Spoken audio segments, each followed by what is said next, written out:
Good evening, everybody, and welcome to the Committee of the Whole meeting of Fernie City Council held at 6:30 p.m. on November 19th, 2024.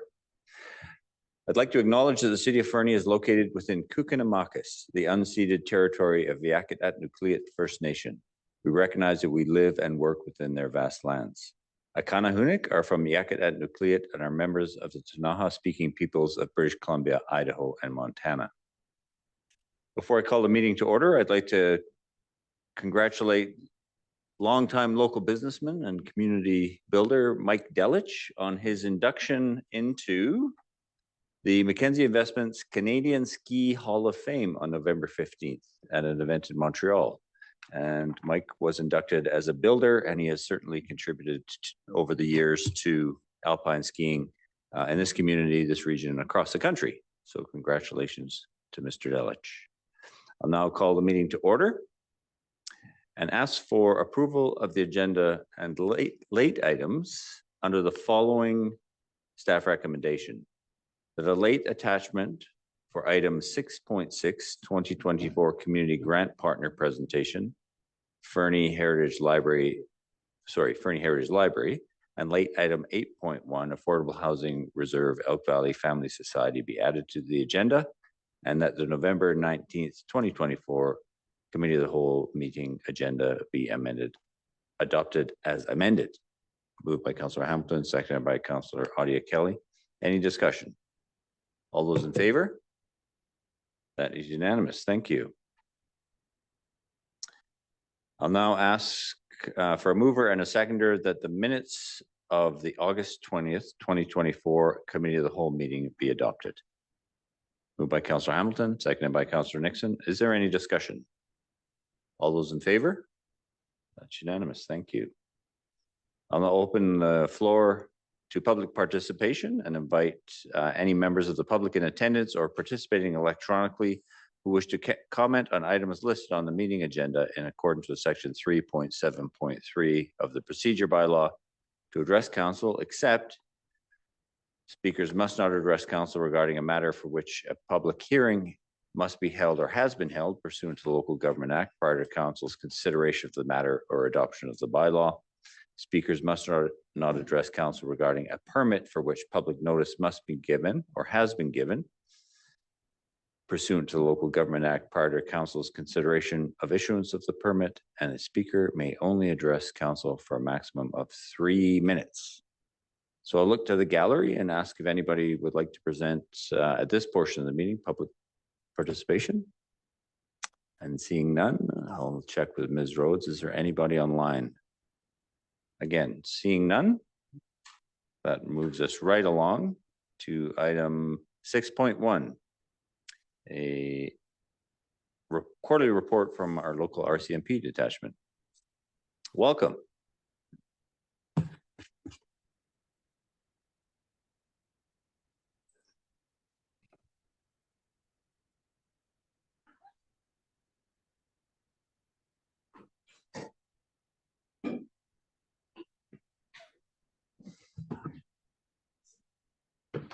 Thank you, Your Worship. Pleasure to be here again for council. So going through the quarterly report for July and September, we're going to be going through those and some minutiae details for that, and then discuss briefly an incident which has been occurring over the last couple of days with the hospital, briefly, just because it's still an active investigation. So as you can see from the file totals are consistent once again for the municipality. Nothing too outrageous has really occurred within the area in the last quarter. As we've tried to detail over the last two meetings, the break and enter totals are broken down a little bit more significantly again. I don't know if we've quite got it right as what we've discussed before. There's some challenges obviously with Mr. McConnell leaving too as well, and just the connections there. So, but we're working towards that. So. But the main features basically are through there. If I can just have a quick brief look at my list here, where we have 25 reported what we term break and enters within the Fernie municipality. And as I've gone over before, the majority of those are alarms that we investigate. So we term those as break and enters, unfounded events. So those are what the unfounded portions generally refer to, are the alarm calls. There were 2 founded events within the community of Fernie over the last quarter, one involving a residential break and enter, where the victim declined for us to pursue any further investigations. They didn't want to irritate or aggravate the suspect in the particular case.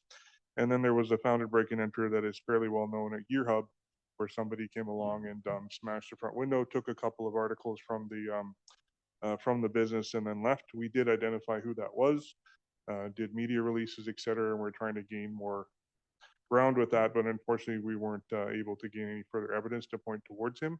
We did approach the person though and have a conversation, and well, that went where it went. Other than that, those are the 2 significant break and enters that occurred within the city of Fernie during that period. You have a theft of vehicles events where actually one of them was involved the theft of 2 vehicles in one particular place. So basically like a work and a personal vehicle were taken, the keys were left in them. So it's a fairly easy approach for the suspects, and both those vehicles were recovered in Calgary. The following week, we had 3 SEPTA bike files from here, 2 that were recovered, one through a youth being identified after an e-bike was stolen from the hospital, and we were able to identify that youth and get the bike returned to the owner, which is what the owner wanted. And then there was an attempted theft of bike, that where the owner themselves actually were able to confront the person and were able to get the bike back. And I believe we ended up engaging with the person too as well. The only one of value that we didn't locate was a low value stolen bike from behind a local bar one evening. A few mischief events reported, nothing really noted of consequence there. Motor vehicle incidents, again, the large majority of those files are involving out of province people, so they tend to have to report to us, for their reporting insurance purpose. They just need a file number. So we go through a process for that, which is a little bit unlike anywhere else really in the province. So they're basically minor in nature. There were 2 accidents involving animal collisions within the city of Fernie, and 2 noticeable other accidents were occurred on the highway, with one vehicle almost turning left onto Dickon Road and heading eastbound, and the second vehicle tried to overtake them and caused a fairly significant collision. And there was an accident at 2nd Avenue and 7th Street within the community of Fernie, where the driver causing the accident was issued a 90-day immediate roadside prohibition, which means they were impaired in some form or other. Those are basically the statistics we have. We did ascertain a few more statistics from BC Highway Patrol, not really broken down, but essentially, obviously, we have a separate unit that works in the area. Those members come, we have, well, currently 1 member here within our detachment that operates for the BC Highway Patrol, and then members also come from Cranbrook. And so they generated within the city of Fernie 40 related traffic incidents enforcements during the last period, which is fairly significant for considering their numbers have just started to increase as far as staffing levels. So we anticipate a better partnership with them moving forward. And certainly Constable Weber, who's very active in the area here and probably well known to most of you, or some of you maybe, incidentally through vehicle stops. Jamie's excellent and really a highly engaged member within the community, participates pretty much in any major either school or emergency ceremony, etc. And we consider him a part of our team. That necessitates really the review of the statistics. Does anyone have any questions about that? Council? Councilor Ramanas. Thanks, Your Worship. Those 15 unfounded business and 7 unfounded residential, is there any kind of pattern there, or is it just all random 7 people? Those are, generally speaking, some of the alarms, those are all basically alarm files that we attend to. So we view those as a founded event because, as I've explained before, the members that work in the area are actually attending them and investigating them. So from a statistical standpoint, that gives us credit through the CCJS, the Canadian statistical programs that we have to respond to. That gives us credit for that. So that's time and energy that's being spent by the member to ensure that that was just a false event. So we score them that way to indicate that they've done the work for them, basically, where There's alarm calls themselves, which we sometimes don't attend to because of circumstance, members are somewhere else or whatever. So all those events, including the residential ones, those are the ones we've attended to where they've been mostly, I would say 99% of them are actually unfounded break-in enters. Does that make sense? I can see a question still on your face. I'm Further? sorry, it's just the way the scoring system works. It Yeah. would be easier.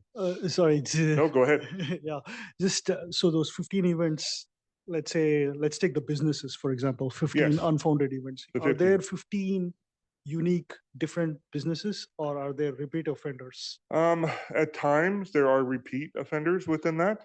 And so we broached this subject, not so much, I think maybe I mentioned it the last time, but there is a possibility of council being able to interject, I guess you could say, a local bylaw for that, which is found in other locations where I've worked and pretty consistent within most municipalities that are a bit larger, where they essentially charge a fee because, you know, you're paying for your members to investigate things. If it's repetitive calls, at times, you know, it can be anywhere from, I've seen anywhere from $250 to $500 assigned as a bylaw, basically enforcement to the location, just making sure they get their alarm right? Obviously with some indicators in that, to be fair to the business, that sometimes, you know, things are beyond their control, whether it be electrical outages or some sort of power surge that caused the alarm to go off. But in some cases, yes, we do get repeated businesses. And a lot of those times, the members typically after, say, the second time, won't necessarily respond to that in the same way, just because it's potentially wasting their time, right? And obviously their time's very valuable, and you guys, I'm sure, would like your money focused on something else other than attending alarm calls. So, yeah, that makes sense, sir? Councillor Hamilton? I was actually going to ask the exact same follow-up question. Thank you. I'm sorry, I apologize for not getting that totally cleared up for you guys, but we're hopefully going to massage that as we kind of move forward too. So. Absolutely. Councillor Nixon? Thank you, Worship. Thank you very much for breaking that out. That makes way more sense compared to last time. We had just lump sums of numbers. So for sure, now we know what's going on. I guess my question would just be about the road checks for this holiday season, and if you actually have them planned out, or if they're just random, or they're mostly random. Here, it's a good question. Thank you. Most of the time, it's generally random. We leave those up to generally the way we have the detachment operating now is under 2 teams or 2 corporals with a sort of a more independent general investigative section or a crime reduction unit too as well, which includes one of the supervisors, which I can get into that a little bit later. But so essentially it's up to the corporals or the members that are working to enact those things. We find our enforcement levels are significant to begin with. Given my experience working across in detachments of similar size, the members do an incredible amount of road work here just on their own. And that's something that we generally sort of leave to them, if that makes sense, because they're doing such a good work. I realize the visibility of road checks, and they actually just did one the other day with one of the corporals, did one actually, I think here in Fernie, the other day or along the highway somewhere locally. And so they are doing them for sure, but it's not sort of something that we sort of drive the bus on for that, because we find we are getting better success by just having members go out and stop vehicles. So that makes sense. Other questions from council? Thank you, Staff Sergeant. I just have one quick one about the highway patrol crossover and the you forgive me if I get the phrasing wrong, but you talked about 40 incidents in Fernie. Yeah, like, so those are so the way the tickets are handled now, there's actually files generated. They're all electronic now for the most part. I would say 95% or more actually all electronic now. So they generate their own file. So it allows the member to actually add details right onto the file and everything, and keeps an historical record for members to look at. So it's a much better system than it used to be, where we used to have to wait for the BC drivers abstract information to be updated. Now we can actually run a person on our systems and see what's been happening with their licensing, and then the member has an opportunity to proceed a different way. So what that means for the BC Highway Patrol is that within the city of Fernie, there's been 40 events that a member of the BC Highway Patrol has opened and issued a ticket for some level of enforcement. Those could be multiple events in one particular vehicle stop, depending on the circumstances. But for the most part, it would be 40 separate events. So Okay, and sorry, your phrasing was 40 events in Fernie, and that's significant. Like, is it well, I think significant that's, compared to other communities, or is it on well, that? no, I think sorry, Mayor, I No, no. apologize. I think it's significant just based upon the fact we have one active BC Highway Patrol member in our area. Yeah, And he's generally the one who's doing the enforcement, usually, because obviously the centralization of the highway patrol units is more regional. Mhm. So they also go to like Creston, for example, Invermere. They'll travel up and do group projects in like Golden, and they'll come here and do them too as well. There's actually plans I'm aware of anyway to do that over the December months Mhm. here. So where the team actually comes here, and this would be for your road check enforcement and other enforcements. And they'll do certain things. Well, the last time they were here, I believe they were doing cell phone checks. So Jamie naturally would be, Constable Weber would be sort of the identifier for that because he has all the good spots, so to speak. Yeah. And then the others work off that. So there was 5 members, including Constable Weber here during that event, and they were very successful. oh, thank you. So- No, I appreciate the context. Yeah, no problem. Most of the time, those are dealt from Constable Weber.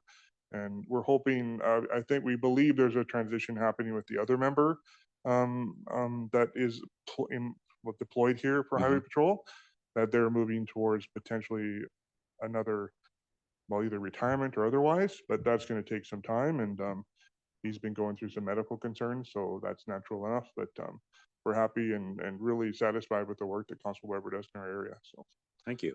thank you. Any other questions about the statistics? Okay, so I'll focus on some other detachment things for your knowledge. So our victim services worker, who we've been without a year, but basically we were successful in finally getting security clearance. Her name is Heather McInnes. She is now working for us. She's slowly gaining experience. I don't really feel that she'll be completely sort of operational in the sense of like from a competence level until we get to probably February or March, just because of how the natural process occurs for us. Although she's very experienced, she's a former on-call center worker, so a dispatch operator. So she's very familiar within the policing world and has a great knowledge and obviously a very strong way to approach and talk to people. So we feel very confident she's going to be a great fit with us.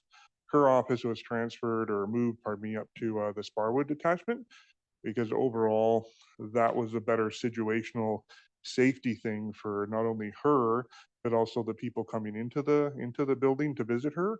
In Fernie, the victim services workers office was within the operational aspect of the building, which sometimes causes issues for the victim services worker to be able to meet someone safely within the building. That caused the former victim services worker to basically operate like outside the bounds of the detachment. So there was a less of a safety blanket for them versus now, we are working, she is primarily working out of Sparwood. The access is right off the main entry to the building, which is more appropriate for the victim services worker. And of course, she still has operational access here to the building here or in Elkford, as she's generally working her 20 contracted hours a week across the region. So she started work, so we're happy to have her going. Her office is well set up in Sparwood.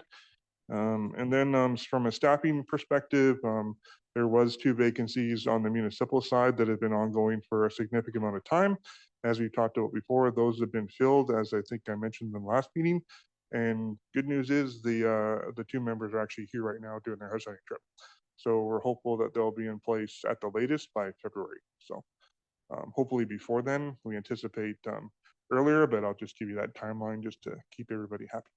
But yeah, they're very experienced, coming from a very busy operation in Saskatchewan, and we're really excited to have them here. And like I said, they're just actively here on their house hunting trip now. So as that goes, as far as our public servant staff, our office manager recently announced that she's going to be retiring. So that by itself, along with the loss of a staff member that we had that was serving here in the community and also was our acting office manager in September. She had left to pursue another career in a local area. So that's created some challenges for the team on that side. We have a very senior person that's been operating now as the ops manager. She's been doing a great job. Obviously, there's been a lot of differences as far as like spreading job duties around and everything, which has brought some concerns, I think, from every single one of them, because there's a lot of weight to the jobs that they do for us.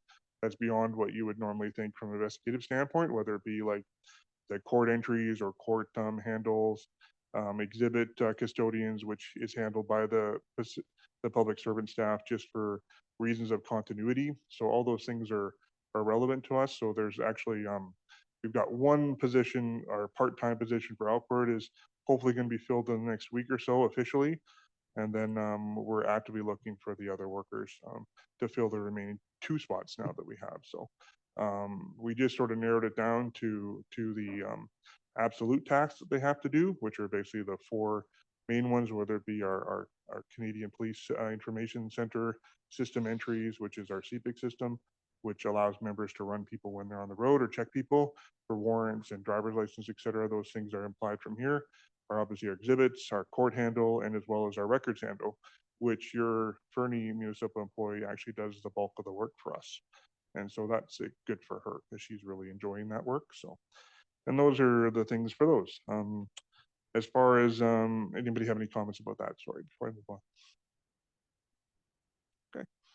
So just in reference to the recent event that started yesterday at the hospital, well, I can't speak too much as far as the investigative side of that. We have been dealing with that basically in pieces. So there were things that happened yesterday, which again, because it's an active ongoing investigation, I can't really talk about, but we were able to use some of those things that happened with the person involved, which helped to move us in a positive direction at first. That person decided to change that approach shortly after that first part of the investigation was done, which resulted now in that person, we're actively looking for them and looking to arrest them and charge them. There's obviously a lot of apprehension within the hospital environment right now. We've been working closely with the management team there for that. We've had members actively either stationed at or near the hospital or working from the Fernie office. Even right now, for example, not us, but the members that are actively working to be more of safety aware of that. We're very familiar with the person involved, and it's related to a family member that was in the hospital. They're no longer there, so the hospital has communicated that to that person, and we're hopeful that that will alleviate some of the stress. It won't stop what we're doing, but we're hopeful that that will alleviate some of the stress going on within the facility. The other thing I can say about that is obviously a number of us, including myself, have family members that work at the hospital. I have actually, over the time when I've been here, I've had 5 of my family members actually working in one of the hospitals locally. Other members have family members that work there, whether it be nurses or support staff. So we're very aware and in tune to what's going on there, and just wanted to reassure you that we're taking the appropriate action. It's taken perhaps a bit of time, and I know some people are concerned about that. But at the end of the day, these things sometimes do take time for us to operate safely and to make sure that things are done appropriately. So that's all I can really speak to about that. If you have some concerns, I'm happy to speak to you either tomorrow or whatever. You can speak to myself or Brad, and we can fill you in a little bit more further on that. So, okay. Well, thank you for that, and let's hope for a speedy resolution. Yeah, I mean, there's certainly new charges that are out now. I mean, Brad and I were discussing it on the way here, basically in regards to, the threats to facilities and hospital personnel and healthcare workers, et cetera, that came out obviously during COVID. Those are still very active and applicable to this situation. So we'll be considering those charges against this person. But bear in mind, obviously, that this person as well struggles with mental health issues and concerns, which I'm sure you can imagine. So this plays in part of it too. So it's a working situation that all the members currently on shift or involved within the investigation are very aware of. And we're just trying to approach it the right way for the safety, not only for the hospital personnel and the patients, et cetera, and the citizens of Fernie, but also the person involved. So it's just one of those situations we're being careful with. Well, thank you for that.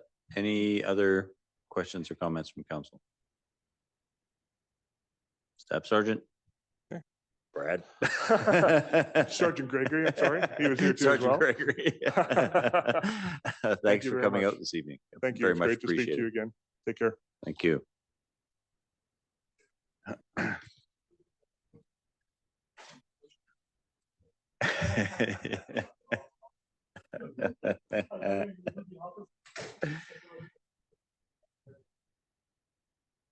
This moves us along. That's okay. Moves us along to item 6.2, a presentation from the Senior Center. Ms. Baker.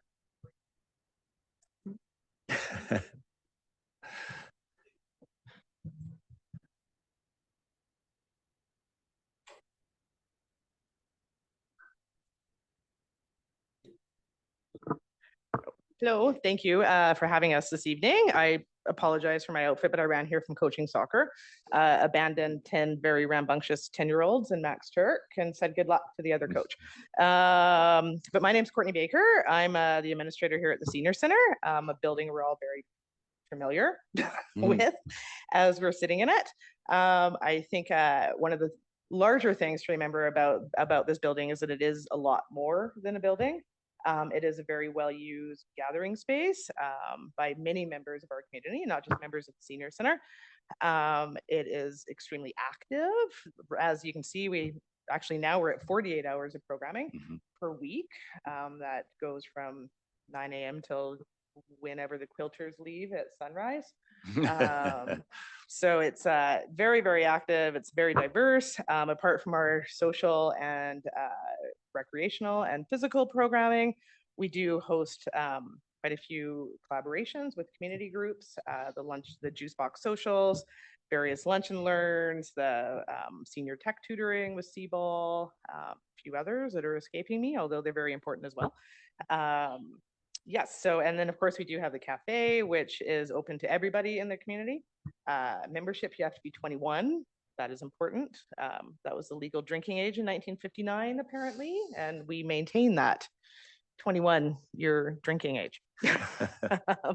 So yes, so as we can see, we are very, very busy. The seniors definitely really appreciate having this facility. It is, from our perspective, from like an administrative perspective, it is their facility. They really help program the programming. They bring ideas for us. They contribute thousands of volunteer hours annually, most likely.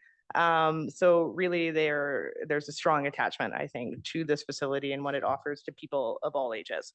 So to meet these demands on the building, we do, of course, receive operating funding and have since 2016, as you can see from the city of Fernie.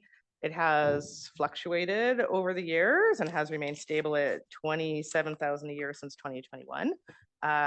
We are grateful for this funding. In 2016, it allowed us to move from being purely volunteer run for 55 years to hiring me.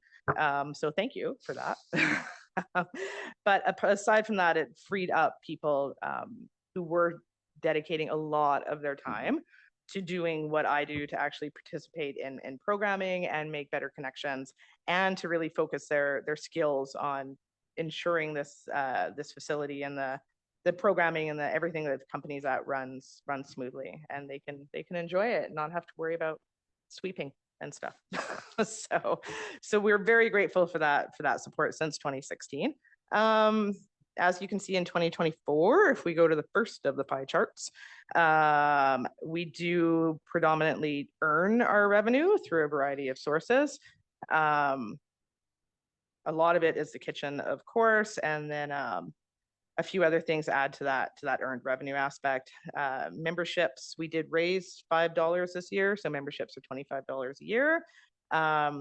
So generally we have around, last year we ended the year with 322 members. This year we currently are sitting at, as of this afternoon, we were sitting at 279 members. So we're on track to meet or surpass that, because we do pick up quite a few in the winter for people who come just for the winter season and participate.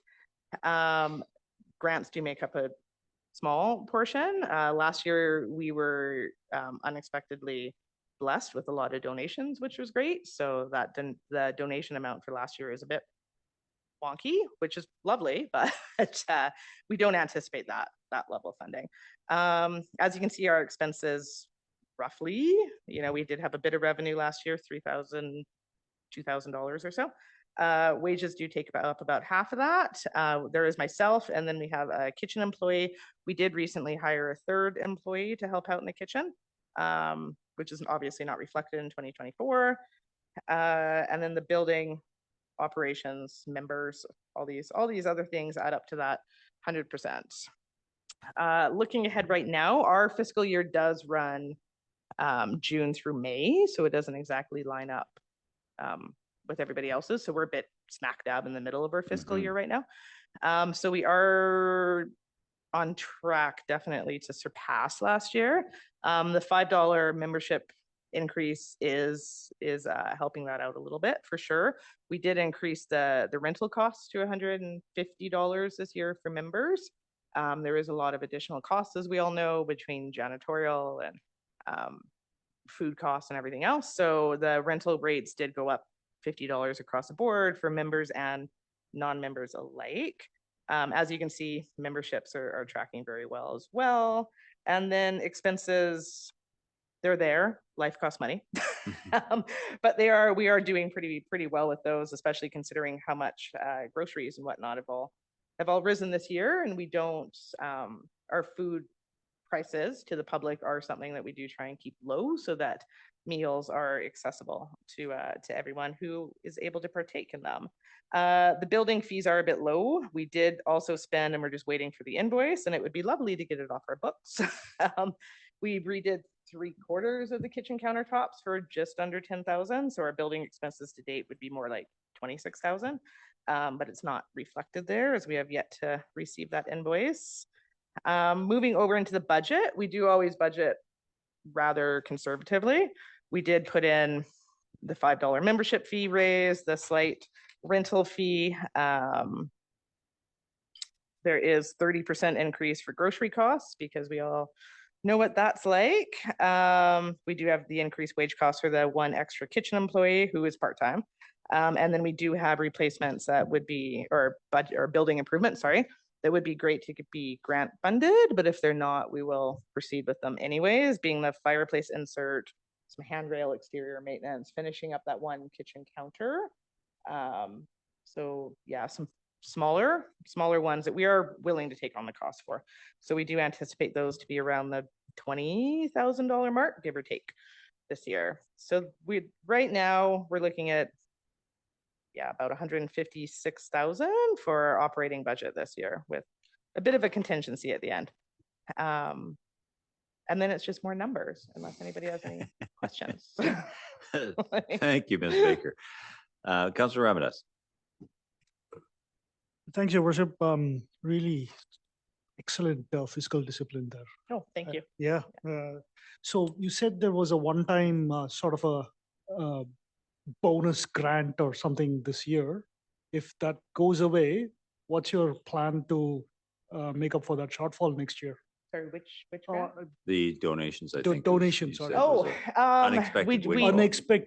Unexpected donation. We historically donate very, very low for, or budget, sorry, very, very low for donations. So we also don't budget high because they never, I don't know what happened last year.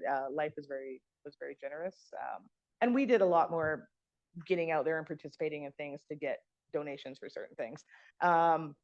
But yeah, no. So I mean, I think Nikki, who is our treasurer, who is a fantastic treasurer, so we are grateful for her for sure. Yeah, this year she only budgeted $3,500 for the donation line item, right? Because that kind of tracks historically more than Right on. Other questions from council? Seeing none, I just wanted to say, Courtney, you're right. It is an incredibly important facility. It's more than a building, and I wanted to thank you for letting us host our council cafe here. I know we've been a bit sporadic, but we're with Meredith's support, we're getting back on track. And yesterday was a great example. We had lots of attendees, many of whom were already in attendance at the senior center and chose. Well, you know, they come fired up after cardio class. So they were certainly fired up. But yeah, it's a great it's an incredibly important facility for the community. So thank you for the work you do. No, thank you. Thank you for supporting it. We appreciate that. Good. Thanks so much. The Fernie Chamber of Commerce.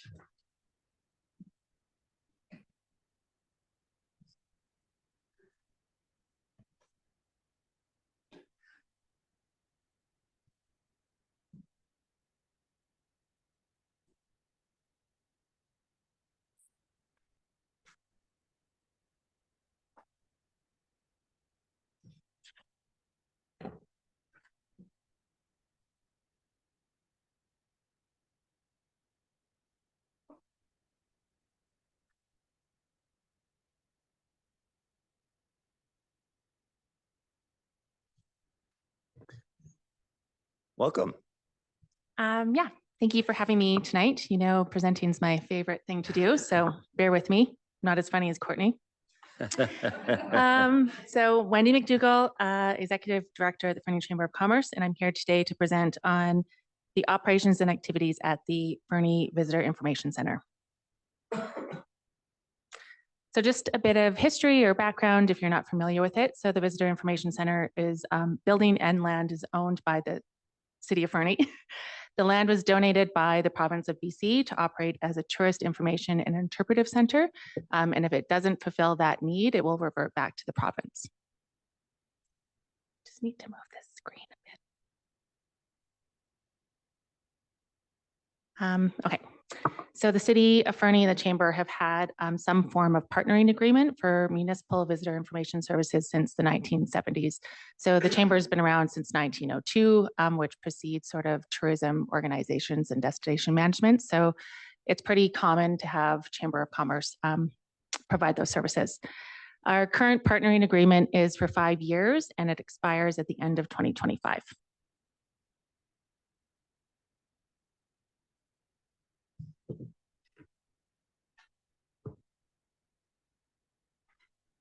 Can't seem to go forward now, sorry.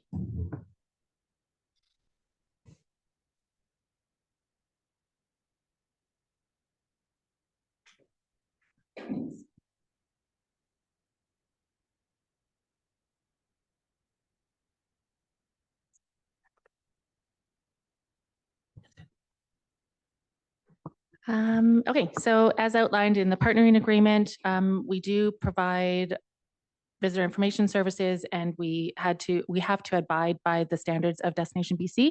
So what we do is we provide statistics. What this provides for you is it just shows that tourism is continuously increasing. So last year we had 30,000 visitors. Year to date, we've already had 32,000 visitors, and it looks like we'll have increased by tenfold in the last 10 years. So we do provide an important service for visitors coming in. With that, we do alter our business hours. For the summer, we're a lot busier. We've got summer students. And then after Thanksgiving, we'll reduce it to 5 days per week and reduce our services there. This is just another chart showing the increase in tourism year over year. And then this is locals versus visitor statistics. So the other service we provide is Pure Later, so pickup. So in red, it shows all of the people that come into the visitor center, and then highlighted in blue is people that come in for Pure Later. So it's something that the Chamber added to fill in sort of not as busy months of the year, but it clearly indicates or shows that we have a lot more people that come through in the summer. We also added FedEx this June, so we've got another one. And since the post office strike, we've been quite busy in the last couple of weeks. So just another one, we also track where people are visiting from and how long they're coming into town. This helps tourism and just maintain our statistics and who's coming through and whatnot. I think this has stayed pretty consistent over the years. So the top 3 things that people come in for are maps, hiking and walking suggestions, and then shopping as well. So this is probably what you're most interested in.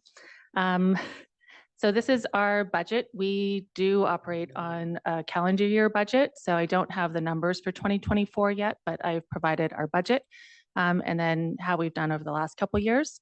So we, on the revenue side, we receive a fee for service from the city, and we also receive funding from Destination BC, which is $15,000 annually. The rate for the fee for service from the city goes up 2% every year in our 5-year agreement, which is below inflation, but we do seem to make it work, and that's where we're at. We haven't had many major out-of-pocket capital improvements for our aging buildings, so that is reflective in that. Yeah, I've been there for the last 2 years. We've kept it pretty status quo. We haven't done anything really out of the ordinary. Most of our expenses are payroll and operating costs, and we always look for grants. But we've kind of maintained it that way so that we could get a better handle on the operating and just keeping it in the black. So we have been in the black the last 2 years, and it looks like we'll be in that position for 2024 as well. It's due to a few factors. So one of them being was we were very successful in the Canada Summer Jobs application and the wage subsidy. So we received $20,000 there, whereas we've budgeted for 10. Something that's not guaranteed. Not everybody is successful in acquiring that funding. So we feel very fortunate that we've got that. The other component is our retail sales has done a lot better than expected. It didn't do very well last year. And then with that, our cost of goods expenses was lower. So credit goes to increased tourism, and then also just our visitor information manager, Zoe, for doing a great job there. Payroll's on budget and will probably end slightly below on our operating expenses, but there's a few things that are still going to come up before the end of the year, so we're not there yet. So a couple successes over the year. So we have a new mobile visitor information tent. That's part of our requirement as well. So with that, that allowed us to go to the Wednesday socials, and we had extra staff, so we could send 2 staff to go to that as well. With permission from Destination BC, we've been able to reduce the amount of paper that we print at the Visitor Information Center. So all the staff are trained to print it rather than have it readily available, and lots of waste. We've brought supporting local products back to our gift shop, I guess. So that's been really positive. And then we're really excited that we are, I guess, the first, let me read my notes, to receive this designation through Rainbow Registry. So we're a safe space, and it's about equality and just how we operate our business. Well done. Thank you to Courtney for writing us a letter of support for that one. On the capital improvement side, so the Journey to Iconic Fernie signage, bike shelter, and landscaping are basically done. So the landscaping has been very positively received by our guests. The bear statues were installed courtesy of Tourism Fernie. They've been relocated to the Fairy Creek entrance, so that's a great addition. And then we've got a couple grants that we're really proud of, so I'll go through those quickly. So as I alluded to, the wage subsidy is a really big one. So we had 2 full-time students last year. We had 2 full-time and a part-time this year. This really helps defray the costs of our payroll. So when you have 300 people coming in a day, it helps to have 3 or 4 people there.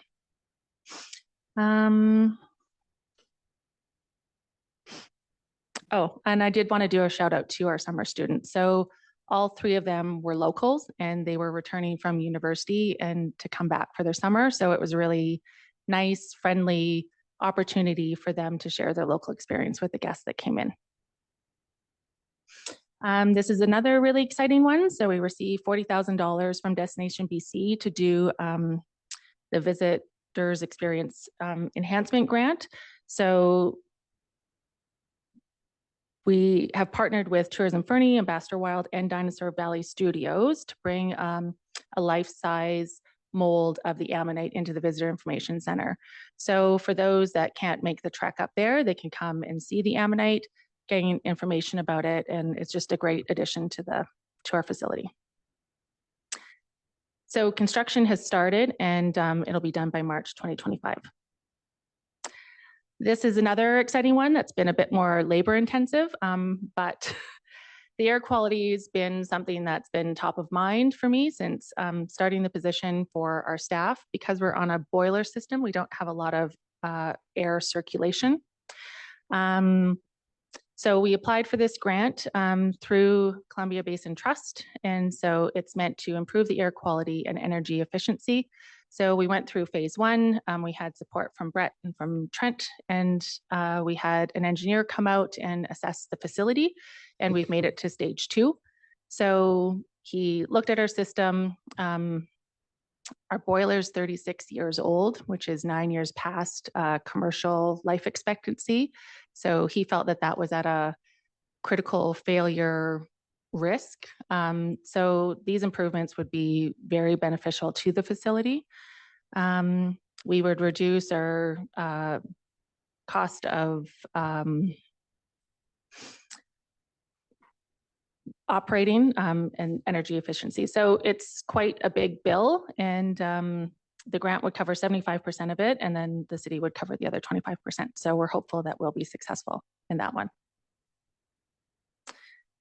Challenges and opportunities. So the Tanaha educational display was a challenge. We just heard in the last couple of days that we've actually got the funding. So Tourism Fernie has secured the funding for that. So we're going to be replacing the large map of Fernie town with a Tanaha map. And so that'll show all the different areas. We're really looking forward to that. Kootenai Signs will print that. And then we've got money to do a information kiosk as well. So we're working on that. One of the challenges is it's an aging building with limited funding for capital improvements, as you all know. But I do see this as an opportunity as we approach the end of our partnering agreement. We've got a strong relationship with the city and with Tourism Fernie. So I'm looking forward to the opportunity to discuss who's best to provide these services in the future. But I do think they're important. And that's it. Any Thank you. questions? Thanks. Questions from council. Council Ramirez. Thanks, Your Worship. Who is best situated to provide that service? I'll put you on the spot here. Sorry. That's a conversation to be had. The chambers traditionally provided it, as I said, but that's because before there were destination management and tourism organizations there. So whether the chamber is the best one to provide hiking suggestions or an organization that's focused on the visitor experience is something to be had. It is a large benefit to us. We're not taking it lightly. It's given us somewhere to live. It's given us staff. We are quite proud of what we've done there, and it's been a long-standing relationship with the city and partnership. So I hope that answers your question. Further? Yeah, please. Yeah. Again, sorry, I was a little acting a little too clever here. If say this responsibility goes to another organization and not the Chamber of Commerce, and you did say in the report that you'd be focused on economic development, how will that look like? Like what will that exactly look like in your world? Yeah, I guess we'll jump right into it. That's okay, but that is what we've been striving towards. And so we would be more engaged with the business community. I'd like to work more closely with the city and the planning department and the builders and how we can support that relationship and foster that. I'd like to do more business walks and find out what are people's strains and what's holding them back. Is it labor? Is it workforce? We started a workforce business plan for a rental project, and we just don't have enough time to do that. But I'd like to have somebody to support me to do that so we could provide more. Just a few things. I can give you a longer list. Yeah. Councillor Nixon. Thank you, Worship. Thank you for coming in. That's very nice. Great presentation. Just curious, there at the AGM, you guys had discussed maybe purchasing the building from us, but was there any more discussion of that at your board level? Yeah, I didn't know that this last slide was really going to start a lot of questions. I was seeing it as an opportunity, and It is to talk about all of those things. So if the city is looking to reduce the amount of buildings that they have, there might be an opportunity there. There's an opportunity that we don't provide the service, but we get funding to provide economic development. So I think it is a three-way conversation that needs to be had fairly soon. Other questions? I think it has value just to point out that, Wendy, thanks for the presentation, that for anyone watching, or certainly your members would be aware of this presentation is specific to visitor information services, and as is the budget. So their membership fees are not supporting the visitor information services, which I'm sure they all know. On a personal note, I wanted to thank you for all the work you do, and specifically, personally, the work you've done on the Housing Solutions Working Group, which has been fantastic, and we've had some great conversations about. I've been able to advance some projects through that, so thank you for that. Thank you for pointing that out. We wear a lot of hats, so this could be a full-time job just running the Visitor Information Center. We also run a co-working space downtown, and we are the Chamber of Commerce, and we've got almost 300 members. So refocusing is, yeah, not a bad thing. Councillor Ramada? Sorry, Worship, one more thing. Also the Ammonite, excellent idea there.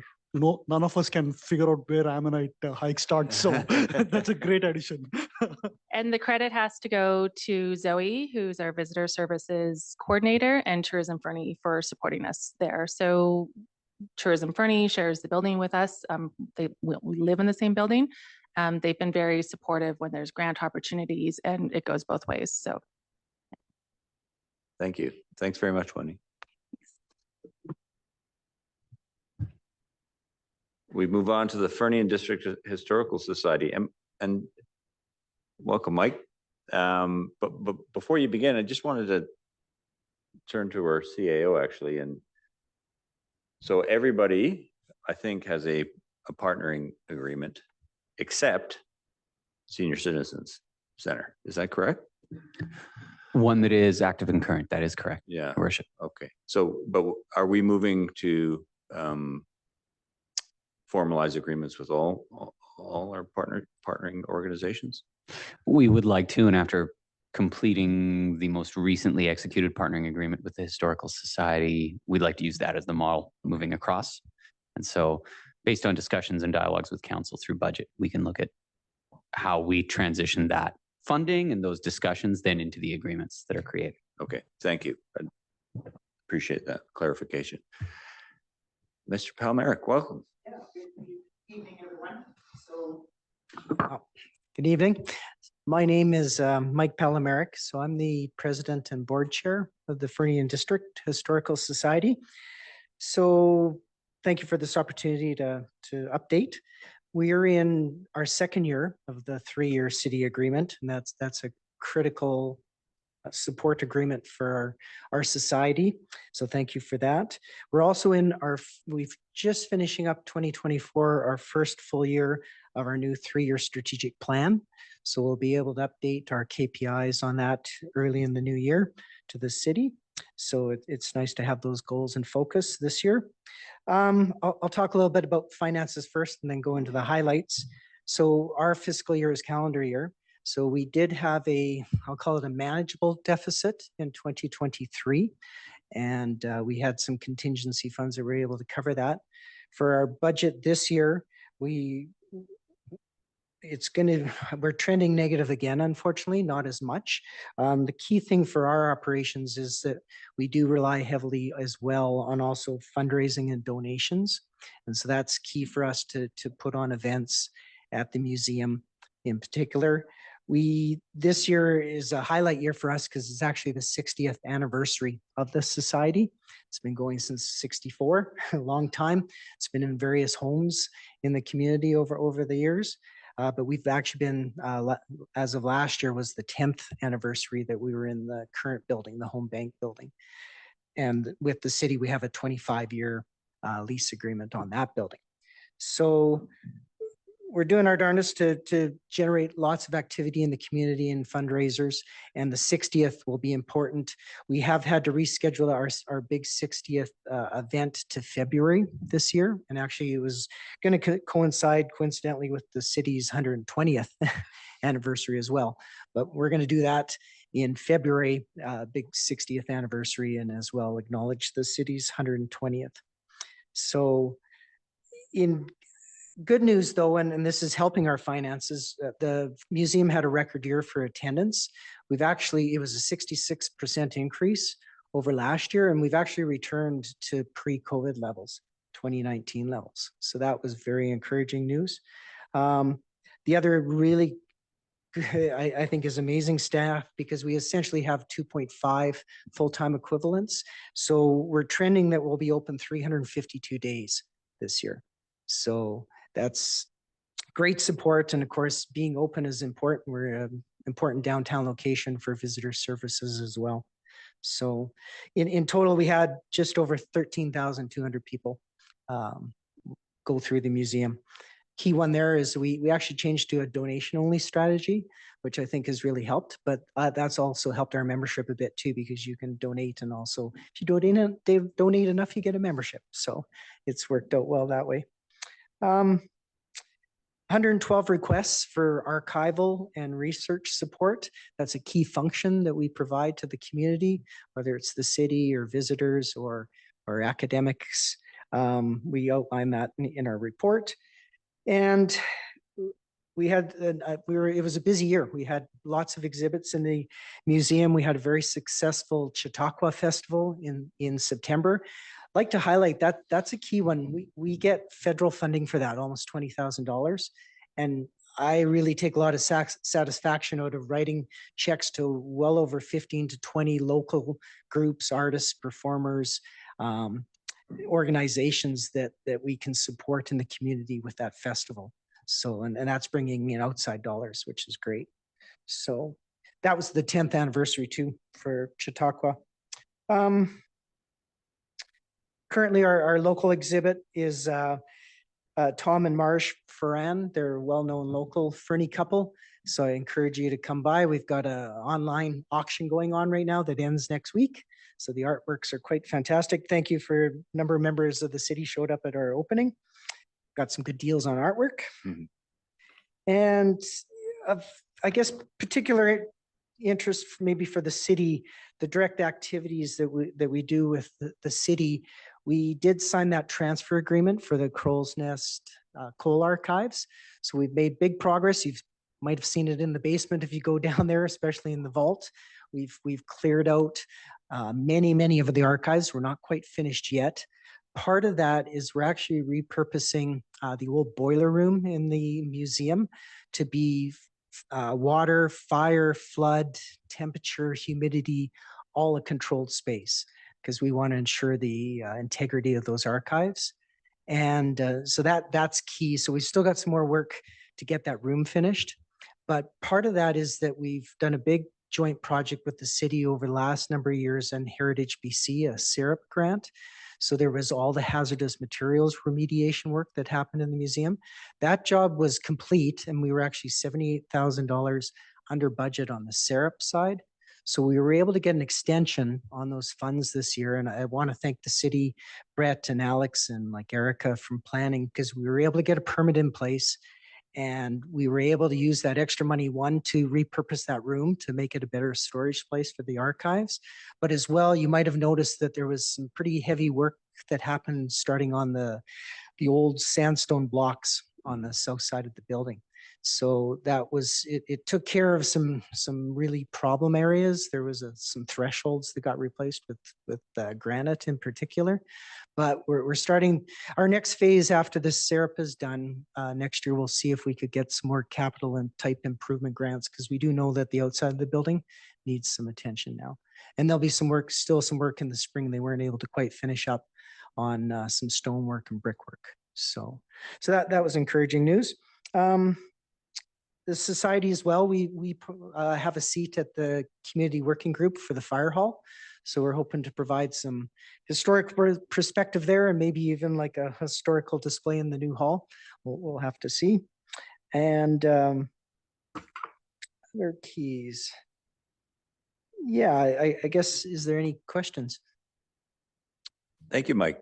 Questions from council? Councilor Ravidas? Thank you. What's your plan to close that gap that you said? Right. So we, right now we're down to only 2 full-time equivalents. So our one temporary person that we had supporting is now taking the job on the ski hill. So that will help us, and it's less busy time of year. So we can cover the front desk just with 2.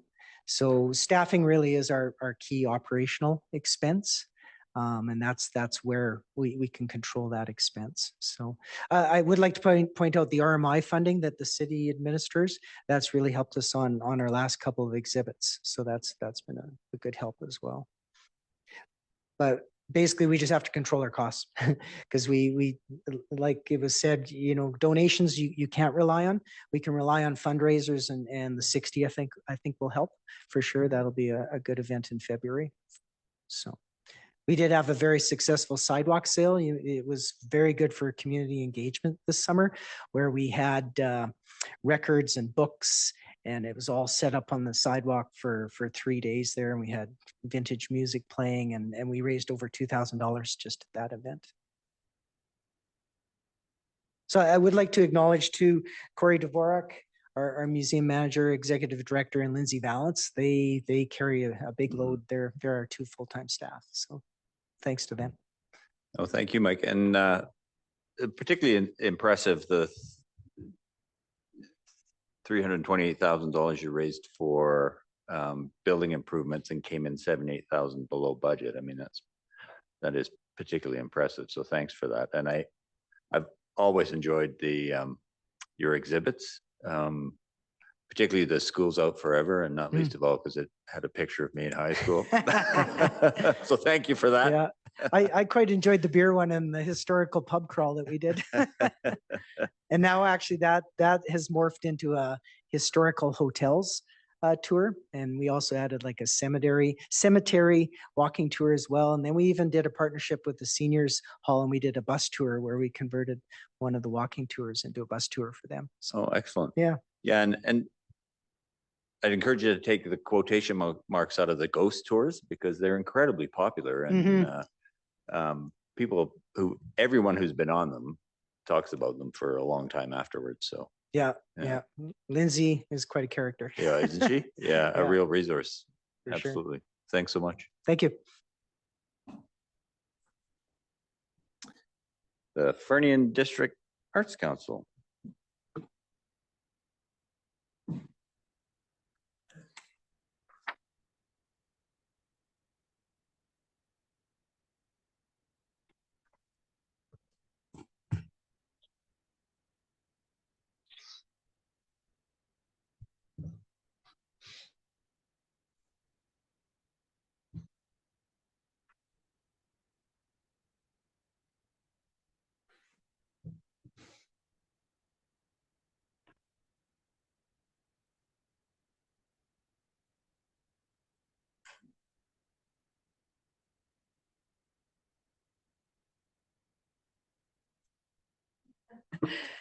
Okay.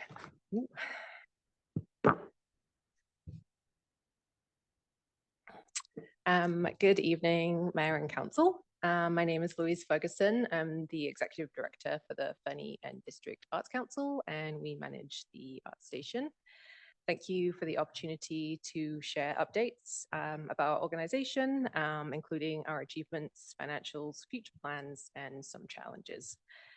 The materials that you have received outline our prior fiscal year. Our fiscal year runs May to April and was presented at our September AGM. Note there was an error in the pie chart that was not caught until yesterday. So I have given you an updated one that is corrected. So we are now halfway through our current fiscal year, and I will reference some years-to-date statistics throughout this presentation. So starting off, the Fernie District Arts Council is committed to providing arts and culture to the Elk Valley and its visitors. That's our mandate. While our primary focus is the arts, we are a community arts organization. This means inclusivity and accessibility are core to our mission. We aim to ensure that everyone can participate in the arts, regardless of their financial means, age, demographic, or experience level. We also prioritize compensating artists and cultural workers fairly, enabling them to thrive and live in Fernie despite its high cost of living. By supporting them, we can enrich the entire community and sustain the high quality of life that we all enjoy. So the Art Station is a vibrant community hub, again, not just for arts programming, but as a space for broader community use. We do a lot of programs and services that I can possibly cover tonight, but just as an overview, workshops, one of our biggest programs, we in visual and performing arts for all ages. This includes music lessons, pottery, sewing, fiber arts, painting, drawing, and much more. Events such as film screenings, live performance, and our popular Wednesday socials. This topic I'm actually going to come back in December and present on in more detail, so I'm not going to go into more information about the socials tonight. The facility itself is open to the public. We have multi-use spaces, specialized art equipment, and the technical support to go with that. We're open 6 days a week, averaging about 57 hours each week, and that includes late nights and weekend access, so that everyone can come and use the building. The use of our facilities is largely free for individuals, and you also do not need a membership. Anyone is welcome. And the resources like sewing machines, iPads, printing press, and musical instruments are available to use at no cost. The Pottery Studio is the exception to this, just because there is additional costs associated with that, but we do offer a range of affordable pricing options. We also are home to 6 arts and cultural groups that use the building. We offer facility rentals to nonprofits, businesses, and individuals. We also offer community support for arts and culture to the community and education on broader topics. And finally, we facilitate public art in Fernie. We take a very much a grassroots approach to ensure that programming aligns with community input and emerging needs. An example of this recently was when the community center closed. We provided space for one of the displaced groups, which is the craft fair, and its vendors. So we are now one of 3 new venues for the craft fair. Another example is there's a huge demand for music lessons in Fernie, and we have added 2 new instructors this fall, taking our total up to 6. This winter, we anticipate around 90 participants, so that's a 50% increase from last year at the same time. That's an additional 15 hours of programming per week. We've been able to do this with the addition of new space in the building. We also expanded demographic specific programming such as early years for the under 5, and we're currently developing targeted for the senior teens, which is another demographic that often misses out.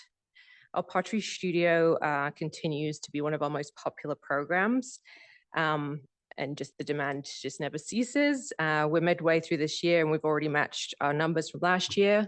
We have 72 annual users and 38 drop-ins. Our workshops sell out in a minute. You have to be on it. We also have found that new residents to Fernie are picking Fernie specifically because we offer this service. Our community pottery studio is very well regarded, and they've told us, they're looking at mountain towns and they've picked Fernie because of this opportunity. We are going to expand the pottery studio. I think this is the 3rd time we've expanded it, again, with the addition of new space in hopes that we can try and keep meeting the demand and keep offering more pottery.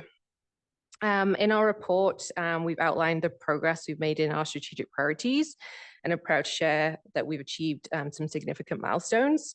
Obviously, one of them is adding that new space, so we are able to expand into 100% of the building.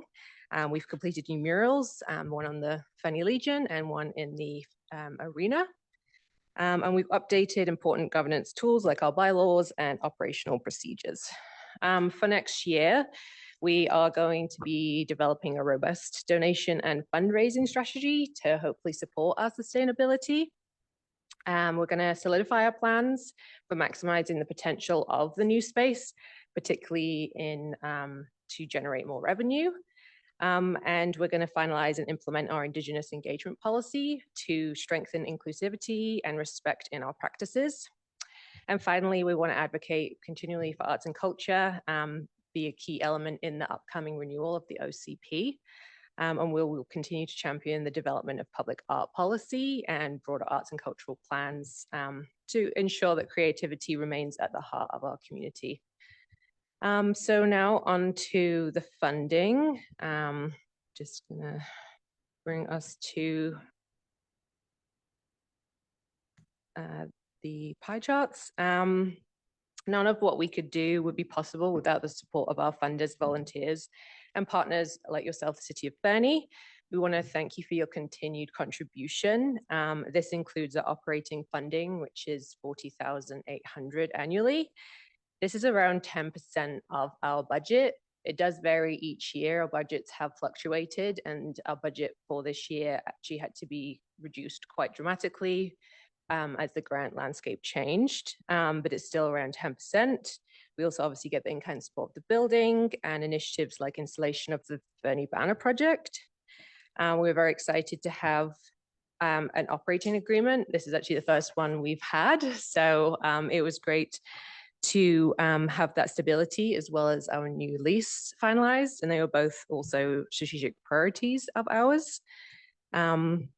Receiving operating funding from the City of Fernie also makes us eligible to receive funding from BC Arts Council. We have to have that funding from the City of Fernie to qualify, and we've had our BC Arts Council funding confirmed until 2026. So again, that does help with our stability. The city's level of funding has remained unchanged for us for the last 4 years, and that was following a decrease in 2021. Inflation has obviously been quite high over those 4 years. So this static funding has forced us to make some difficult choices. We had to reduce staffing earlier this year because we just weren't bringing in enough money. And we've also had to change some of our external contracts to bring those in-house, such as cleaning, because again, we just can't afford those contracts which are going up quite drastically. This diverts time and resources from our programming. So obviously that has had an impact on our programming. Rising facility related costs in particular, like I mentioned, the cleaning and like snow removal has increased, and that compounds the strain. We've successfully developed our direct revenue streams. And if you look at this budget, it's around 65% of that is direct revenue that we've brought in. But it cannot like keep up with the pace of like the rising expenses. Every time we bring in more revenue, the costs just go up. Additionally, provincial funding reductions have limited our capacity, and it's particularly to offer free and subsidized programming. It might seem outwardly that we haven't reduced programming, but it's more of the programming that is free for everyone versus our paid programming. So we're able to keep doing paid programming that makes money because that helps fund us, but we have to limit the free events or the highly subsidized programs, or we often subsidize kids if they cannot afford to participate. We don't ever shut them out, but there's obviously a limit to what we can do in that regard. I timed myself, so I'm almost done. To maintain our services, we respectfully request that an annual 3% inflation adjustment to our operating funding. We have calculated this based on CPI over the last 4 years. During last year's partnering agreement discussions, we had requested this, and we'd requested a 4% increase, which would have brought us closer to those pre-2021 funding levels. We want to reiterate the need for an increase of inflation because of the high inflation that has happened over the last few years. And without that, we're going to have to consider further reductions in services. It will be unavoidable. The funding you provide delivers a significant return on investment. It enhances the quality of life and strengthens Fernie as a vibrant, connected community.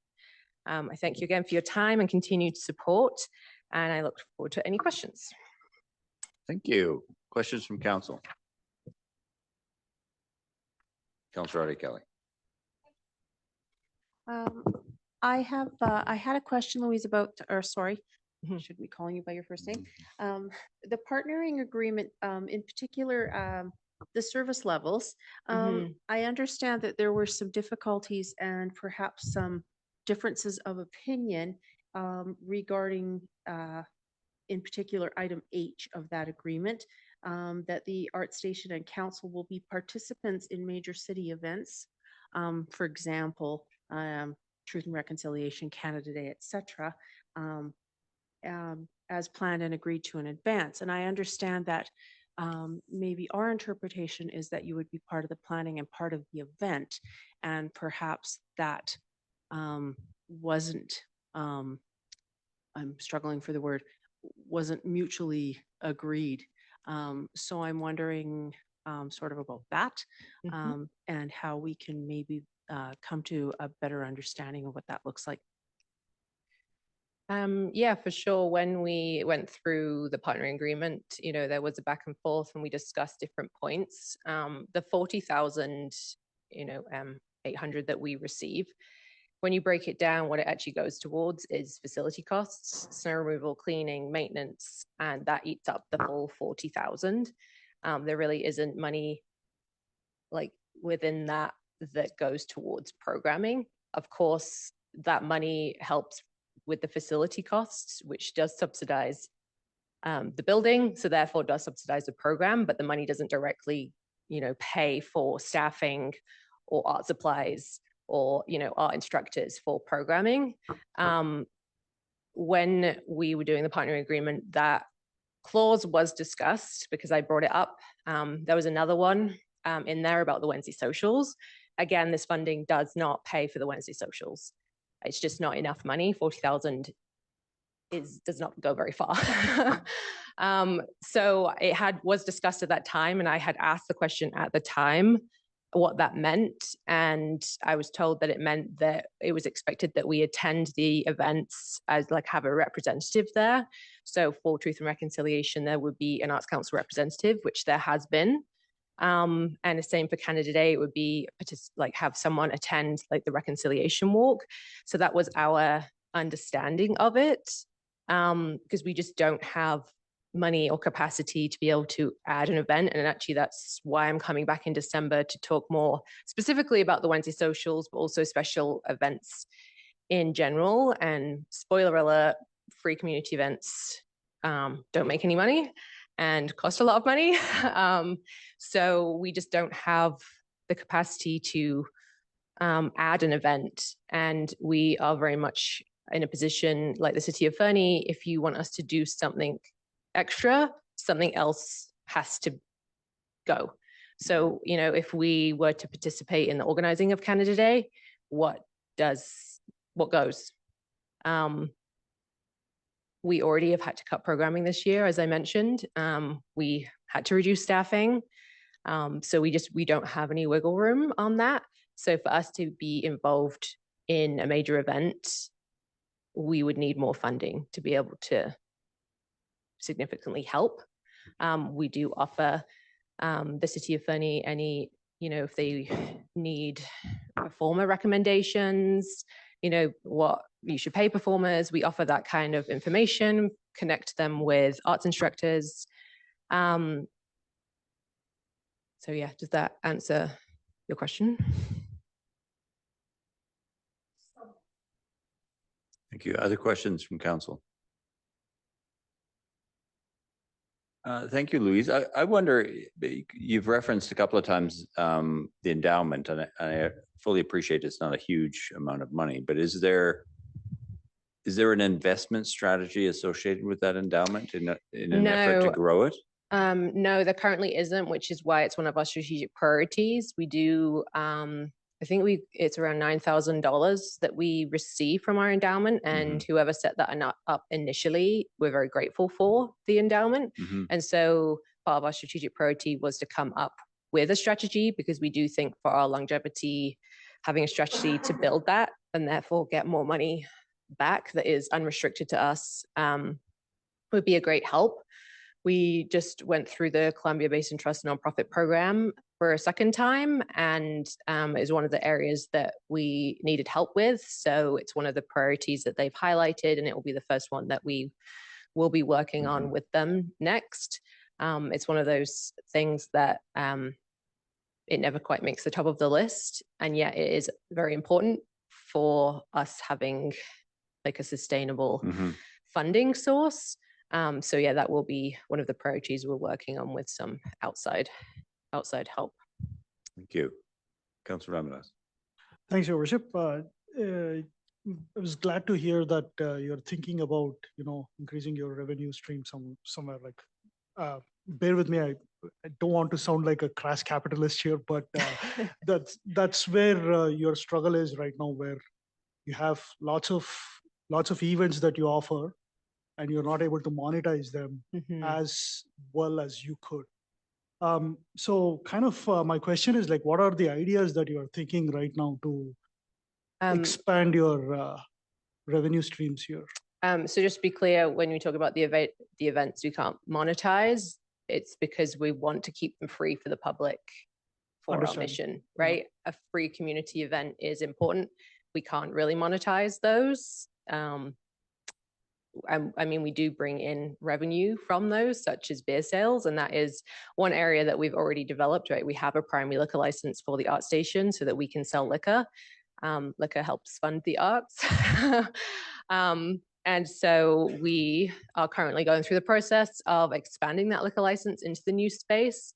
And hopefully we're going to ask for a lounge endorsement. That means that space, like currently our liquor license is event driven. So we serve it when it's connected to an event. So if we could have a lounge endorsement, it means we could serve liquor all the time. And then we've also been working on, like we have a program called Ready Paint Fire. And this is where you come and paint pottery. And it's something that is low capacity for us, but we can like make money off of. So building those like packaged art experiences, and it also helps with tourists because when they come, our programming is already sold out, and so they're looking for something to do. Maybe it's raining in town and they can't go to the ski hill. It's hard for us to mobilize an event not knowing what the weather's doing, so these are going to be ready packaged things to offer that we can also potentially make money on. We obviously have gained kitchen space. So again, I know that there is potential for people to rent the kitchen space. So we have lots of ideas, but it takes time to obviously flesh them out. And we want to make sure whatever we do, we're actually going to make money on. We don't want to sink a bunch of time and money into an idea that's not going to actually make us the money, because we do need to make money in order to cover those rising costs. And we want to keep being able to offer free programming. But right now, we just don't have the money to do that. Whereas our direct, our revenue from paid programming is high, and we've built that up over the last few years. So yeah, those are a few ideas, but very much in that idea stage. Yeah, and you want to be careful too that the ideas you develop fit with the overall vision of your organization and where you're going. Yeah, exactly. We always want to focus it to our mandate, and we don't want to lose sight of the fact that we are a community arts organization and that we want everybody to be able to participate. So how can we do that? We want to be financially sustainable, but still like community minded. Like that's our goal. Yeah, a laudable goal. Thank you. Further? To comment, Your Worship, the fact that there are like 9,000 people that show up at Wednesday Social, like that was astounding, that number. Well, and just an update for this year. So it was 9,000 last year and we did 9 events. This year we did 7 events and we got 9,072. So even though we did less events, we still had the same amount of people. So yeah. Yeah. Further in council? Councillor Nixon. Thank you, Worship. I was at the art station the other night for a board meeting. I'm the liaison for the Arts Council now, and I couldn't believe how busy it was in there. It was just up the stairs, down the stairs. The space, the new space looks fantastic. Kudos to your board for getting all that done. So good job. So it wasn't more of a question, just a statement. Yeah, no, I appreciate it. And thank you, Ms. Ferguson, for coming. And thank you also for the invitation to the mural dedication on the Legion. It was both an incredibly moving event, and it really is, I think, an additive piece of great artwork in our community. So thank you for your work on that. And Yeah. it was a pleasure to meet the artist as well. He's quite a character. Yeah, that's awesome. And just to follow up on Councillor Audier's question, I think that when I come back and make my presentation in December, and we'll talk more about special events, it might help answer the question. And I know that the city staff are also making a presentation on like special events. So I think that will also help with the understanding. Okay, we look forward to it. Thank you. Okay, thank you.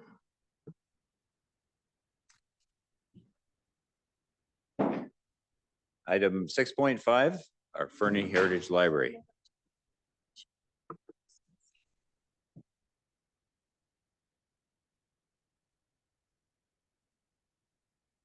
Good evening, Ms. Resler. Welcome. Hello, everyone. Ooh. Good evening, Mayor, Council, City staff, and all of the guests and the public out in online world. My name is Emma Dressler. I'm the Library Director at the Fernie Heritage Library. Thank you so much for giving me the opportunity this evening to speak to you, to give you a bit of an update. You've received a package which has a load of information. So I'm going to talk about some of the things, but I would encourage you and invite you that if you have any questions about that even after tonight, please just get in touch. I would love to speak about it.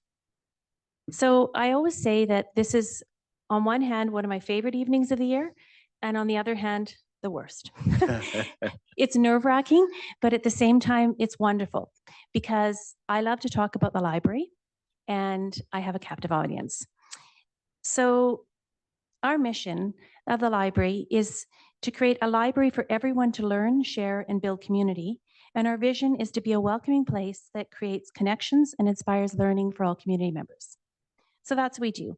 And I would suggest that this aligns directly with the mission and vision of the City of Fernie. Every day we work to make and to help the city be a livable community. We provide a place and a space for connection, a place where people can come together, and it is a place where everyone is welcome. And this is something I think that I would say, listening to having tonight the chance to listen to all of these people who are doing such amazing work. We're all doing this work, including yourselves.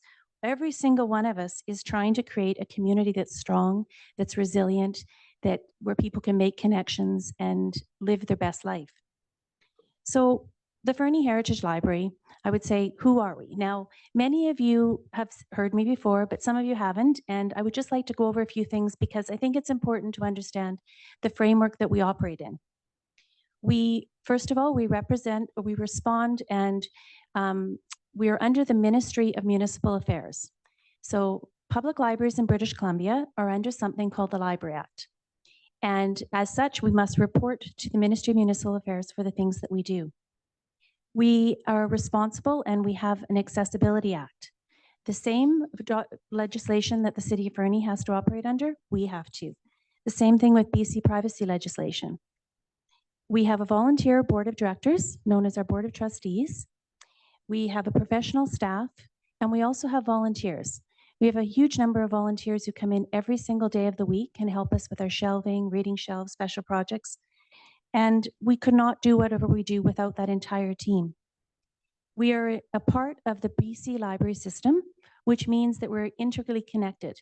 For example, every day this week, people are asking, oh, can you order in this book or that? And I'm like, no, we can't because Canada Post, but people are used to a seamless system. We're a registered charity, and we have been since 1920. But the library has been providing service in the community since 1899. There's been a reading room in Fernie.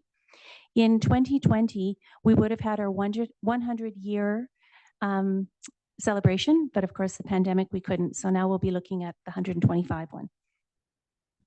We work with our partners to collaborate and do things for the community. Every single thing we do is working with partners and sorry, the mic's a bit funny here. And that allows us to offer so much more than we could. We provide library services and programs. We obviously circulate books, but we also do so much more than that.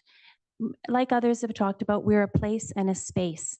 There's a lot of talk about third places, and the library is truly a third place. You have your work, you have a home or school, and you have the library, a place you can go where you're not expected to put your hand in your pocket. No one's asking you for anything, but you have a chance to make connections, find your answers. And we do so much more. We provide a core service to the city of Fernie. Public libraries in every community provide a service to the city. We provide critical social infrastructure. We're being a welcoming, neutral space, provide a warming space, a cooling space, depending on the season, and we contribute to the local economy. Like others have mentioned, we strive to buy locally as much as we can. We're a partner in emergency planning and preparedness, and we provide sustainable service delivery.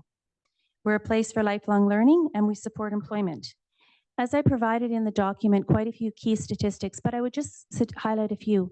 So on an average day in the library, we have between 300 and 400 people through our doors. Now, on a day with a special event, it'll be many more than that. Those are huge numbers of people, and each person who comes in is interacted with on a personal level.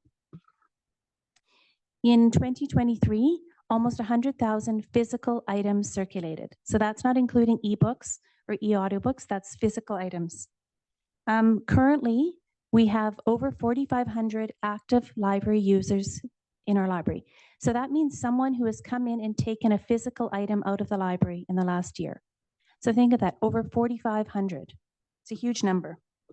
We offer programs for everyone. In 2023, over 5,600 people attended programs.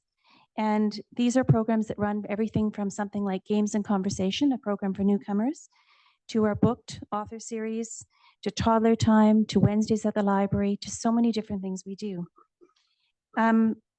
When we talk about financial situation, which is of course what we're doing this evening, as you have seen in our package, the library is raising the concern, and we've raised that our funding from the city, which is very, very important to us, public libraries are supported by their local governments. And that is, I've provided information so you can see all of the other communities.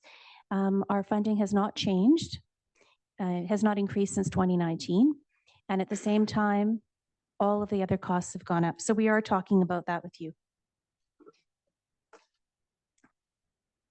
One of the things I included was information on regional district funding, because this was something that was brought up at another meeting, and I did provide that information, which is a bylaw that provides the amount of funding. And if you have any questions, please ask me about that. As I would say that our funding hasn't increased, while at the same time since 2019, our service area population has increased by 1,000 people. So this is quite a large number to think about. So our service area is considered to be about 9,000 people. In 2019, it was about 8,000. So these are quite considerable numbers that have changed. As I've said, the libraries are a local responsibility, and it is important that we have the conversation about how we move forward with this. As we mentioned in the presentation, we have been very, very fortunate that on one hand, the pandemic created a certain amount of additional funding. And as we've discussed, the library has benefited from additional provincial funding since 2020, and that has allowed us to continue to offer operations. If we hadn't received that additional provincial funding, we would have had to make dramatic changes to our hours of operation and our staffing levels. As you'll see on the chart, I've provided some numbers to show you sort of differences. And as you can see, in every month over month, our number of usage is growing. And we're doing this with less staff than we had before. And the demand is there for the community. I would suggest that the community, I know when you're making decisions, you have to look at what the community needs and wants. I would suggest that if you were to look at the numbers, you would say the community supports our organization and heavily uses it. I would love for any of you who haven't been in recently to come in and let me have the opportunity to walk you around our building and to show you the amount of life and vitality that's going on. Just to tell you about last week. So on Tuesday, we had 387 people through the doors. Wednesday, 344. Thursday, 390. Friday, 253. And Saturday was a quieter day. In the 4 hours, we only had 119. But these are very big numbers, and each one is an individual. The Fernie Heritage Library provides a core service to the City of Fernie, and we ask you to begin the process of moving our funding back to a sustainable level. I welcome the opportunity to answer any questions, and I would love to. So thank you very much. Thank you, Ms. Dressler.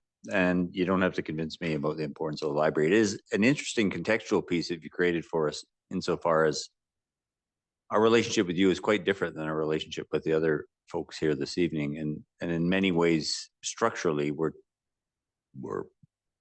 children of the province collectively versus a different partnering relationship with other organizations. So thanks. That's an important piece of context, I think. Questions from council? Councillor Ramirez. Thank you, Worship. That was an outstanding package there, Ms. Dressler. Really appreciative of the information that you have given to us. I do have one question on page 7 or 103 of whatever we have here. It's on the reserve for future expenditures. It seems like you've drawn it down from a balance of 54,000 in 2023 to about 65 grand this year. What's the big driver of that drawdown? In the sense, like, is it because you had to hire more people or some services, or what was it? Sorry, are you asking about how we've drawn down our reserves? Yes. Yes. Like, what was the reason behind the drawdown of that reserve? It's a variety of things. The main reason is because our funding hasn't changed. So we've gone from having a certain amount of funding to it staying the same. So City of Fernie funding was previously about 66% of our operating budget and is now down to 52.5. And so as a result, we, like yourselves and like many organizations, we have contractual obligations and we have a certain amount of things we need to do. And our costs have gone up, basically. Is that answering your? I should look at the page you're on. Can you get your microphone? Sorry. It's printed off in My apologies. different format. Let me and just look it maybe up. They can't see what I'm seeing here. I'm just looking at number 5, which shows the council has set up a reserve for future expenditures. That was maybe a question for CAO here. When is that on the books of City of Fernie, or is it with the library? Oh, Through to council, these financial statements are the Public Library Association's financial statements. Yep. oh, sorry, Councillor Ramadas or Mayor Milligan, through to Councillor Ramadas. Yes, please. My apologies. So yes, the when the library first moved into the building in 1999, the original board had done, and the community members had done a huge amount of fundraising. And at that time, that surplus of fundraising was set aside as reserve funds. So that's what that is. My apologies. Further? Yes, Your Worship. So my question was, there was a drawdown of about 90 grand over from 2023 to 2024. Would you say that drawdown was to kind of cover this additional expenses that have driven the costs up? 100%. Our accountant has advised us that we should have X number of months of operating funds, and we've now gone to the point where we're not there. The only reason that we have not had to make drastic changes is because we've been extremely fortunate. The provincial enhancement grants, last year, we were given a very large, all of the public libraries in British Columbia, I think you heard about it at UBCM, were given a very large sum of money for provincial enhancement grants. They were specifically, the funds were set to enhance the library experience and to create a more sustainable library experience. It was supposed to be for building renovations, to future-proof libraries, supposed to be for new things. We got permission from the province last year to use the funding for staffing and to use a certain percentage of the funding for staffing for the upcoming year. We were not supposed to do that, but we got special permission because we were in the position we were in. So we did use some of the funds, for main floor restoration, but we've had to use that in our budget for staffing. Thank you. Councillor Hamilton.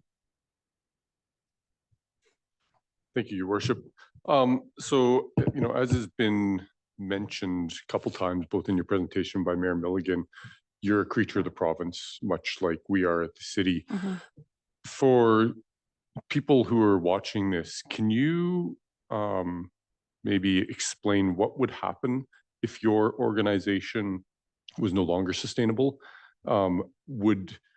Based on the legislation, would the city then be responsible to fund the entirety of the operations? Thank you. Yes, that's true. So under the Library Act, at any point, but in particular the 3 months after the annual general meeting, the Board of Trustees could make a motion to to dissolve the Fernie Public Library Association, and then the City of Fernie legally would have to take over operations of the library. So it is a very strange kind of a thing. It's a tricky one, and it's the province set up that way specifically to create sustainability for libraries. It doesn't happen very often, but Nelson, not that long ago, well, quite a while ago now, but Nelson, that's how they became a municipal library. And in general, all libraries in the province were originally public library associations, like we are. And over time, some of the libraries have now moved to becoming municipal libraries. So it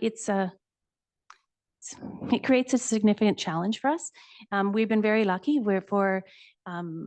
Since 1920, the Board of Trustees has operated the library very well, and we've worked really hard to manage the library and to create a library that is responsive to the needs of the community, that meets the needs of the community, that offers exceptional library programs and services.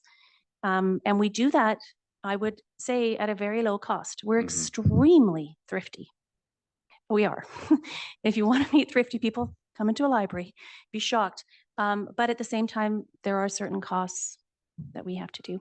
And under the Library Act, we are restricted from doing certain things. We do not have the capacity to charge. Councillor Nixon. Thank you, Your Worship. So was it 2009 that the major cut from the province? That was so 2009. So since that time, there's been 19 resolutions that have gone to Union of British Columbia Municipality asking for restoring the funding. Should we give up? No, no, you absolutely should not. No, we are closer than we've ever been. And I just say, like, so there was the campaign, it was, what was it called? Overdue was the name of the campaign. Some of you might have seen at UBCM. And the interesting thing, you may have your paraphernalia. Okay, well done. No, that's good. So core provincial funding has not changed. The same pot, the 14 million, has not changed. However, it's a tiny bit, it's not as clear as it could be, because what in effect has happened is that every single year there has been some sort of additional provincial funding, but it's project-based. That core operating funding that decreased in 2009, it has not been, and the partners are working together to try and increase it, as you heard, 30 million, and they're trying to get to that target, but it hasn't happened. It's just, 7,000 here for technology, or this amount for one card, but that sustainable core funding. And at the same time, like everyone has faced, some things that the province used to pay for, like our databases, our website, they don't pay for anymore. We'll keep advocating. Thank you. Thank you. Further from council? Just a comment, Ms. Dressler, your comment about the strange arrangement insofar as the municipality would inherit the library. I don't see that as strange at all. What that suggests to me is that somebody, a legislator or legislators in government, historically realized the importance of libraries to communities, and they couldn't be allowed to just wither. And it is a different arrangement, certainly, than other community organizations, but it's an important distinction, and I don't think we should lose sight of that. And I think, all the work you do is that important to the community that should you, should you be unable to do it, then, we would have to take it on, and I'm sure the taxpayers don't want that. So your presentation this evening is very timely as we go into budget discussions. So thank you, and thank you for all the work you do. Thank you. And before we move on to the next item, I did want to echo the comments that have already been made about the importance of every one of your presentations this evening and every one of these groups to a livable, vibrant community. We've often talked about the authenticity of our community of Fernie, and these community groups support that every day. And I've heard more than so many examples of people who've moved to this community because of the work that you do. So thank you very much for that. It adds to the quality of life, as I say, every day. So thank you, and thank you for all your presentations this evening. With that, I think I'm going to ask if we can take a 10-minute recess, a bio break for folks. Sorry, Ms. Line.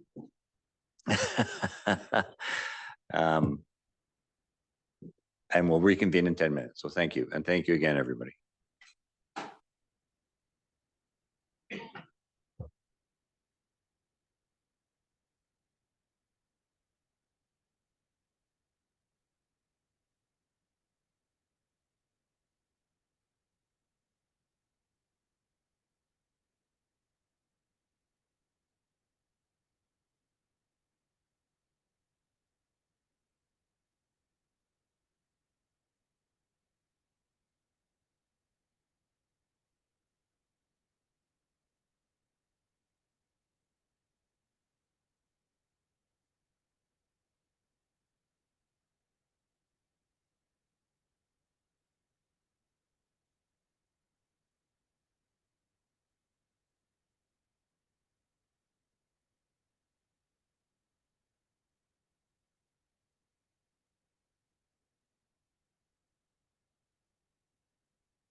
We'll reconvene in 2 minutes.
We'll reconvene in 1 minute, please.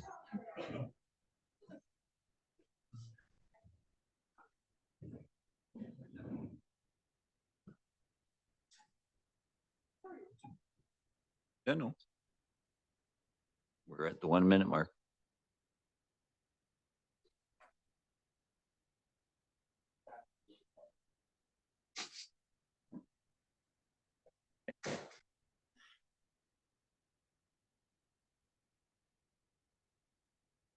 Welcome back, everybody. We are at item 7.1 in our agenda this evening, 2024 leak detection program, a report from Engineer Line.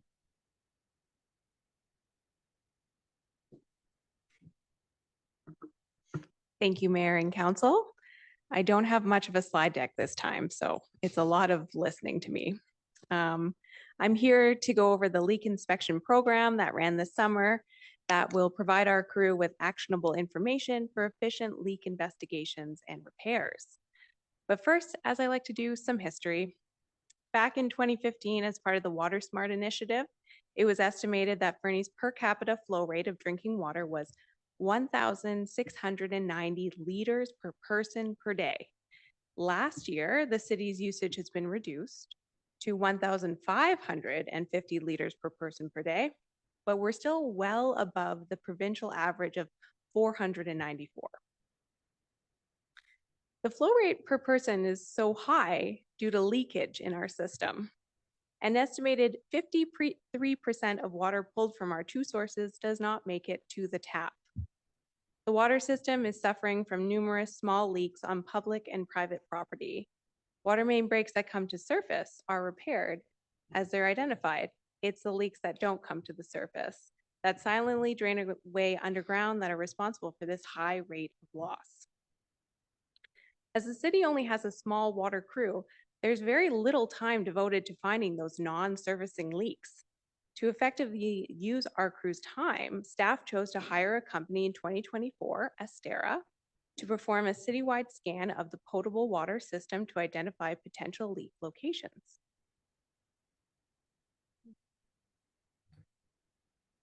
And now my one slide, oh, there we go. Astera uses satellite-based technology to identify likely leak locations. Satellite images are taken by means of microwave illumination of the area of interest and a collection of backscatter pulses for analysis. The images are processed using proprietary algorithms to identify underground leaks from a drinking water system. Satellite leak detection allows utilities like ours to survey an entire network for leaks without installing anything in the ground. The technology can determine leaks on all pipe materials. It's agnostic, and it can find leaks across trunk mains, service pipes, and even on private property. Now, the drawbacks of this type of analysis are each pass of the satellite identifies approximately 30% of the active leaks in a system. So what you see here on the board is not everything that may be actively leaking in our system. And Astera provides a data file with points of interest that must be investigated. The points are often a block or two wide. There's a 90% or more chance that there will be a leak in that point of interest, or more than one leak. And that's what we see on the screen here.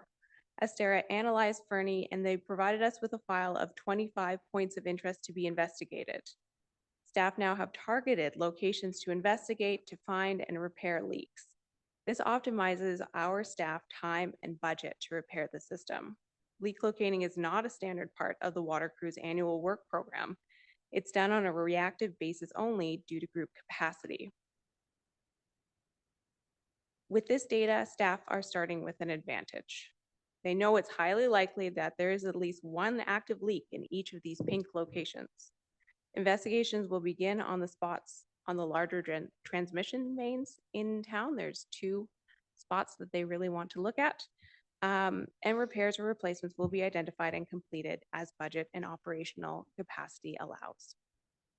Thank you. Thank you, Ms. Line. Councillor Hamilton, and then Councillor Ramdas. Thank you. I had a question about the map, but looking at what you had displayed doesn't actually show the full extent of the map that's in the report. So I don't know if you have that handy just for your own reference, but there's I've got 2 questions. So the caption on the map says leak locations shown in magenta, but to my eye, there's 2 different colors on the map. And I'm just curious if that's just an optical illusion based on the background colors, or if there is 2 separate colors. And then the second question, and the more pertinent question, is on the map in the report, the most extreme left location looks like it's in the Cedars. And I'm just curious if there's not, like, if that is accurate and there is leaking infrastructure in that brand new development, if there's some mechanism like new home warranty type thing, you know, it's a brand new subdivision. I would not expect there to be any sort of leaks there at this stage yet. So the first one, it is an optical illusion. Yeah, because it's pink on blue or pink on orange, they do sort of look different colors, but the blue and the orange of the pipes is just the like pressure areas in town. And secondly, that area is owned by the city now in the Cedars. It is not like owned by the developer. So it is our water mains now that we have accepted from the developer. So just as a follow-up to that then, would that mean that we missed in some sort of inspection level that those pipes were leaking before we accepted them? Or is that kind of, I mean, I'm not a developer or what, you know, or is that normal in a new neighborhood? It's a very good question. Back to I wouldn't, so what we're seeing and a problem with a lot of Fernie is it's not like there's one large leak. There could be multiple tiny leaks on valves or appurtenances, very small things that aren't very noticeable, that don't shift the pressure gauge whenever you are doing a pressure test of a new area. Councillor Ramdas. Thanks, Your Worship. This is more to CAO, this question.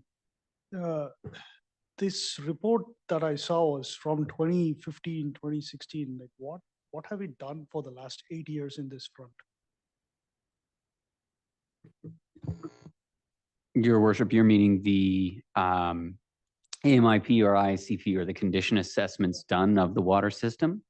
Yeah, my understanding previous to when I arrived is that it was reactive when leaks appeared, when ground would be wet. Leaks, the team would be dispatched to go and do repairs, but that there wasn't a comprehensive approach to monitoring for mapping and then managing leaks ongoing. I would ask Joanna Line for a little, or Manager Line for a little additional information. Manager line. Sorry. No. But anyways, so one of my first paragraphs that I didn't go over, like that's in this report, but I didn't go over in the presentation, is that our cost of supplying water is actually very cheap, right? So like I said in here, that the city is typically pays $10,000 per year to the government for the water we use. We don't have a lot of operating expenses. Most of our like water pressure is provided by gravity. We have a very like simple treatment system that, you know, we have no filtration. So it isn't very cost effective for us to repair leaks. It has not been a big push, as we are not charging a lot for water, or, you know, it doesn't cost us a lot to make water. So that system, it doesn't have a big push to repair it. That's my take on the matter, Thank you. not my boss's. Councillor Audie Kelly. Thanks, Your Worship. Oh, geez, engineer line. Now I have way more other questions than I did to start with.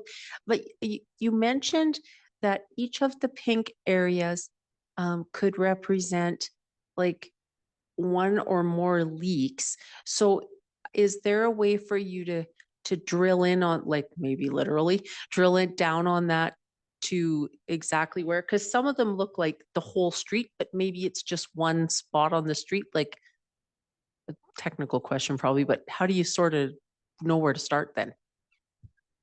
We also asked that question of the supplier, and it's like their technology is interesting because it's this algorithm that looks for the signature of chlorinated water or fluoridated water under the ground. And what they actually like to do is, once we find a leak in those sections, we provide them the data, and that allows their algorithm to learn, to be more accurate for further predictions for other places. So the more information they get back will provide them to be more accurate. But in our case, like that is the problem. We're pretty sure that there's a lot of leaks in the system. So just finding one would be great, but I would not assume there'd be only one in these areas. And especially as they say, one pass only looks at about 30% of the system. So, or 30% of the leaks, pardon me. If you find more than one leak, you know, they might not have even seen that one. Further? Yes, and you had started to tell us too, engineer line, where you wanted to sort of key in at first, and I think we interrupted you. So could you just elaborate a little bit on where staff wants to start? Yes, of course. So there was two spots that were on larger transmission mains, one on the CNL right of way, and the other one on the highway closer to just past West Fernie, like where the wells go under the river and then go along the highway back to the reservoir.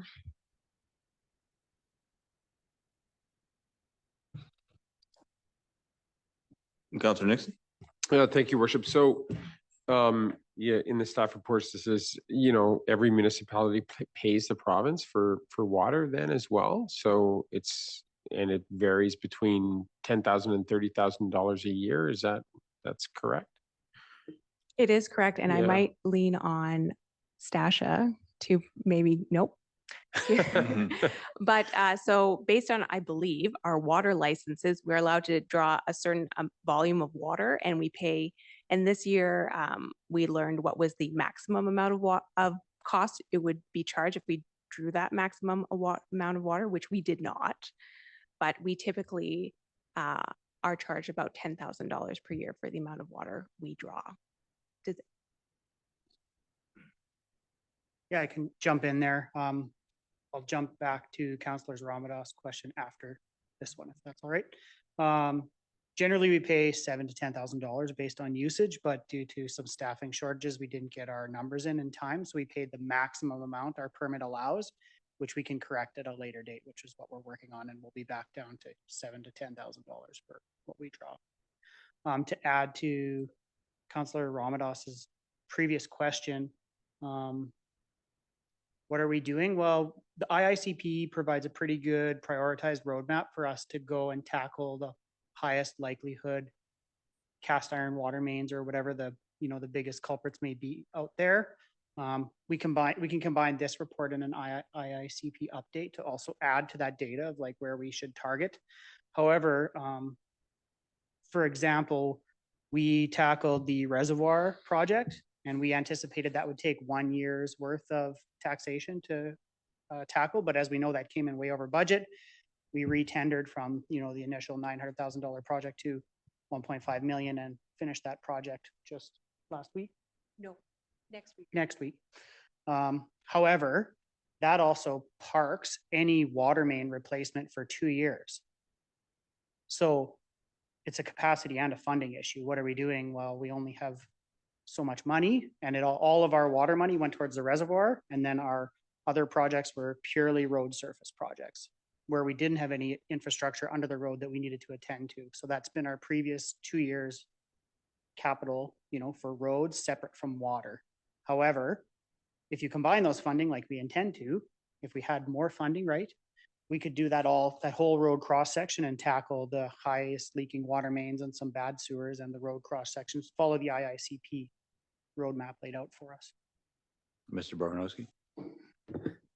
If I can, I think the Maintown remediation project is a good example where multiple data sets, including the IICP and road condition assessments, were combined, and then a grant was sought. And unfortunately, we were unsuccessful in securing that grant. But that's an example of things we've tried to do to maximize our ability to repair or replace the highest risk infrastructure under the ground when we know we're going to do or try to do paving and stormwater at the surface as well. Well, given that he was responding to your question, do you have a follow-up? Well, it's a different matter. Okay. Okay. Actually, Councillor Audie Kelly. I just wanted to ask, I was of the understanding that, just referring earlier to something Councillor Hamilton had mentioned, I was told at one point that the infrastructure that had gone to the Cedars had undersized pipes, and that there were some options looked at of pressure reduction valves and going in with a liner and some different things. Would that have anything to do with the leaking there? I don't believe so. So the Cedars infrastructure, there's a pipe with a DR rating, which is the structural rating of the main that was lower than is typical. And so we've been investigating and working with that this summer because this DR rating, oh boy, how do I condense this? Okay. It's okay. So the wells can pump up to 200 liters per second. However, we have been limiting that on previous years to 150 liters per second because that pressure could, if in the warmer months temperature, could cause the water in that pipe to be greater than its capacity allows for safely. So that's why for previous years, we've been only pumping up to 150 liters per second from those wells. Now this summer, we did an investigation of if there is a relationship between water temperature and pressure and safety, and did testing in the summer, and we have been successfully pumping at 174 liters per second and tested up to 200 liters per second at the wells. And we are getting the finalized report now, but we now have a guideline of at what temperature we can pump up to a different pressure to allow for us to safely operate our system at that greater pumping rate while also safely using that pipe within its DR rating. So not a leak thing, but another definitely stumbling block for the city. Councillor Hamilton. I'm good for now, thanks. Councillor Ramirez. Thanks, Your Worship. It's more around, it was not the cost per se, my question was more around like how important is this activity is the question. And if it was important, should it have come to the council much earlier in our term or not? This is more like a strategic priority question here. Like for me, looking at something like this, I feel like this should have been like really important, not the I don't care so much about how much money it costs, $30,000 or $10,000 or whatever, but just the fact that there are leakages, are we okay with that? You know, should we have a mitigating activity to go address it as soon as possible? Like that's the thing that I'm kind of grappling here. Yeah, and sorry if I could pile on there. I struggle with that myself because I look at the number, 53% of our fresh drinking water lost in the system somewhere. And where does this fit in the matrix of cost, expense in our water system, both from where is our money best spent overall? Because I don't like the philosophy that because water is cheap, we're willing to waste it. I fully appreciate Engineer Line. That's not what you said. But it feels to me that I need a better picture of where this fits in this whole water, not just safe drinking water for the community, but water sustainability overall. Because if we're worried about our water source, for example, and we're pouring 53% of our potable water into the ground, that feels, to Councillor Ramdas's point, like a higher priority item we should be looking at. Yeah, if I can speak through the council to that one. Most of our leaks are in our linear assets, we assume, right? That is the most expensive thing to replace, underground water lines. So that's not the easiest, that's the simple answer, right? But that's not the easiest answer to swallow, is we need to spend a lot of money to chase leaking pipes underground. We can do simpler things like we did with the water conservation bylaw to reduce usage, but that's tackling the remaining 47%, right? The reservoir is a critical asset that we need to maintain. The IICP recommends increasing that capacity 9,000 cubic meters too. So where do you weigh that on the scales of chasing the high ticket item like linear assets, or, you know, building a reservoir addition, essentially? No, I fully appreciate the balancing act. I'm wondering, Mr. Bornowski, if the recently announced federal infrastructure funding, which is largely focused on infrastructure in support of new housing, there's a strong case to be made here that, you know, we need to replace these leaky pipes before we can in good conscience add a whole bunch of new housing. Amongst other things, like it just feels, and I'm not looking at anybody and pointing a finger. It's we've all inherited infrastructure that's 100+ years old in many cases, and so let's we need to develop a plan anyway. Worship and Council, I agree. We inherited really old infrastructure, or it wasn't maintained, or when it was installed, it wasn't installed to what we would now consider a great standard. And leaky pipes exist everywhere, but we do have a significant amount of groundwater and leaks and inflow and infiltration into wastewater. We have that ground at our leadership team discussion tomorrow to look at what actually fits with the intent of that grant, because it is, as you say, to improve the ability to develop more and more affordable housing. There's a small rural remote community stream for communities our size, where if there's 33% matching funding from the province, you might look at other things like protecting existing infrastructure or remediating, but that funding from the province of BC doesn't exist right now. We're only a day into having a cabinet. But we do also have to consider where we're at or near capacity in terms of wastewater treatment, and where we're facing some very real distribution system challenges, and where we face some slope stability challenges. So there's a host of really big priorities, as we've been speaking about for a couple of years, right? We face a really large critical infrastructure deficit, and we're doing our best to address the absolute most pressing matters as promptly as we can with not enough funds. But it is what we're doing, and we do rely on these grants as they come up. So I would anticipate or be certain that a recommendation to apply for something based on what we can prioritize and what aligns with that grant will be coming to council soon. I wanted to ask Mr. Heisler Mr. for Heisler? anything additional. I get, forgive me for not remembering who mentioned it, but asking about what is the plan? The plan is the IICP. Mhm. And remember, the IICP threw a pretty scary number out there pre-COVID, 67 million. Mhm. And we've made a bit of progress on that, but not enough to high five over, Yeah, and I very much appreciate that. I guess sort of stepping back as I rephrasing it maybe, or maybe I'm just restating it, is where does this fit in terms of the matrix of risks to our freshwater supply, and where then does it fit as a priority? Yeah, that's a big debatable conversation on Yeah. tackling selenium, increasing our capacity, chasing leakage, looking at the CNL right away, Mhm. which is flagged on this map too. It is a big conversation. No, I appreciate that, but it's just another alarm bell, I guess, is what you're hearing back from council. Councillor Hamilton and then Councillor Ramirez.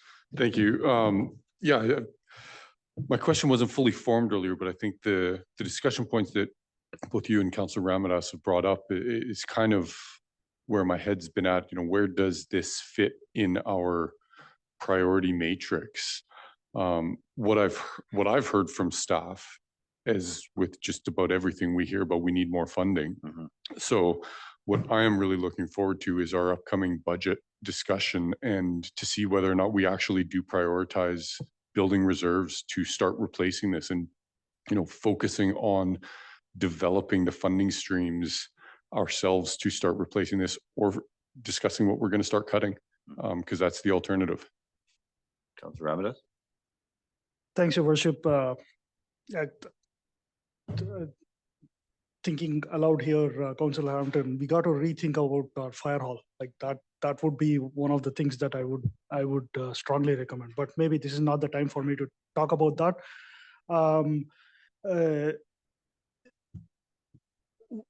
I was about to say something and I forgot what it was. Sorry, Your Worship. I'll gather my thoughts and come back. Councillor Hamilton, if it's a budget debate, we'll save that for budget, but it's orthogonal to the budget.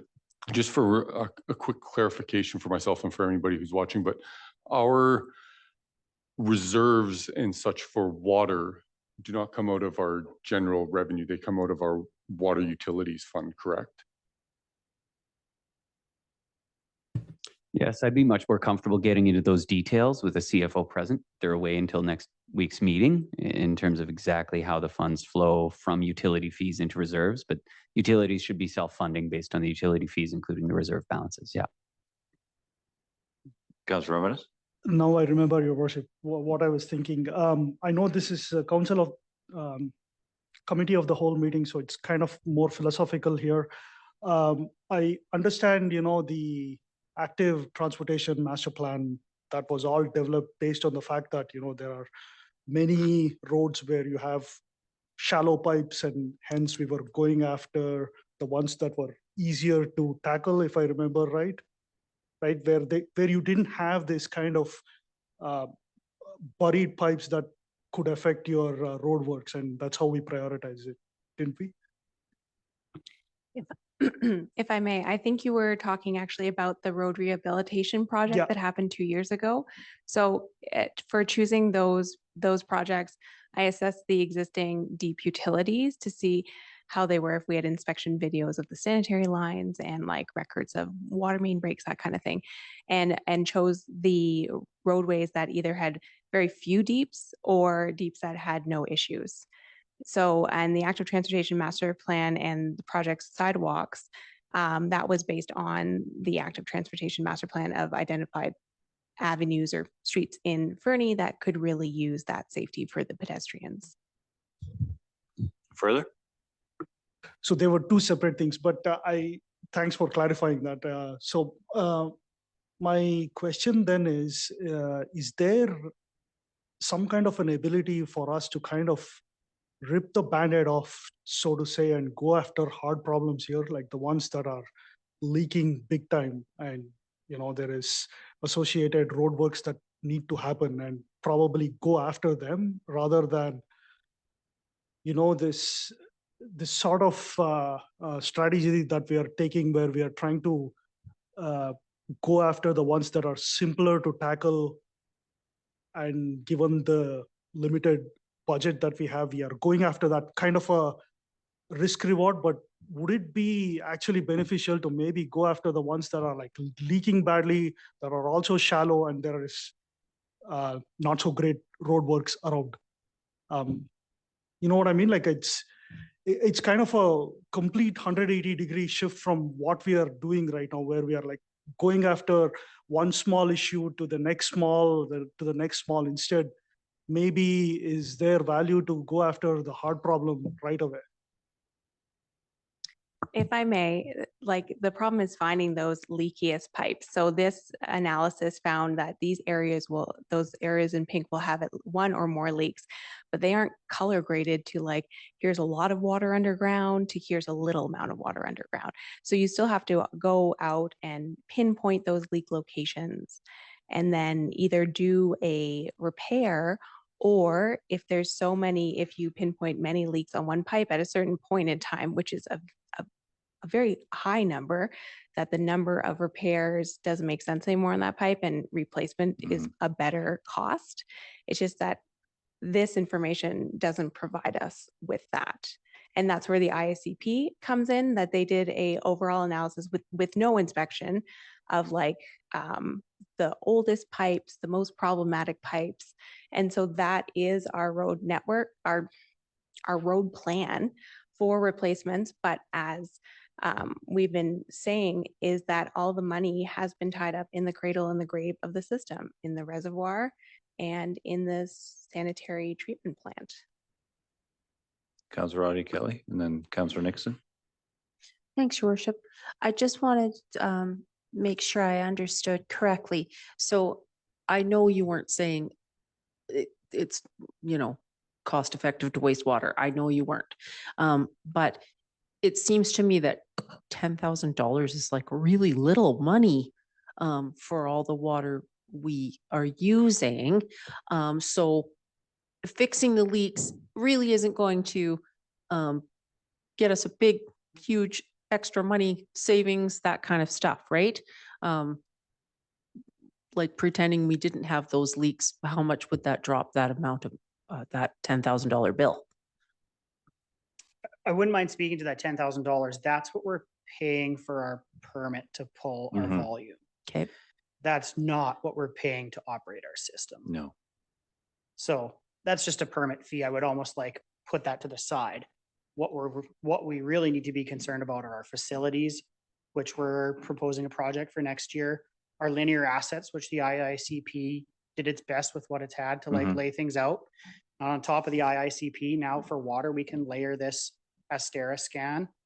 Okay, if the IICP says this street might be bad and now we got a magenta color on this street, things are looking like that might be a problem. Yeah. Things like that. So it's, I kind of want to move away from the $10,000 permit and move more towards like, we have a simple system, but we have stuff we need to maintain, and figuring out its condition and what it's got left in it and what we're going to need to invest in it in the future is kind of a discussion we're having right now for next year. Yeah. So further to my question, it's less about where this fits in the risk matrix. It's more about we're developing a clearer and clearer picture of what it is we're actually dealing with. That's correct. This Astera scan adds to it, and updating the IICP potentially next year if council funds it adds to it. And that's the direct, if we assess our utility facilities, that adds to it. We just keep learning more and more and adjusting our priorities and using what, funds we have available to tackle the big ones first. Thank you. That is very helpful. Thank you. Further? Yeah, thanks, Your Worship. I just wanted to ask, and maybe Director Heisler, you might want him with you, engineer line. The leakage that we are experiencing in my simple non-engineer brain, to me seems like it would be causing more damage over time too. Like, what's it doing to, like, is it eroding and maybe making, say, road conditions worse or things like that, like CNL, is it contributing to slope instability? I can speak to CNL. That's definitely been burned during my time from 2016 through 19, maybe 20. I think we did 7 major repairs on that line. If I look at the magenta shading on that line, I would say it's a bit more north than where we had the majority of our leaks were kind of below the helipad. Mhm. But that line is a concern because of slope stability. Those leaks in 16, 17, 18, we saw major washouts. We went up there, we patched the line, we did a bunch of ditching and drainage work to try to stabilize the slope. And for 4 or 5 years, we kind of tackled that quite well. And then we do a biannual inspection. So in the spring and fall, they go up there and walk it and see if anything's causing an issue. But that line is a pretty high priority for water and sewer, right? Going through there. Hope I answered the question. Councillor Nixon? Yeah, thank you, Worship. So we have this magic satellite magenta, or it's not magic, it's science. We have this magenta map, and it gives us the macro, right? It gives us a macro view. Is there any technology that can take us down to the micro so that we can go on the street and actually find the leak? Please say yes.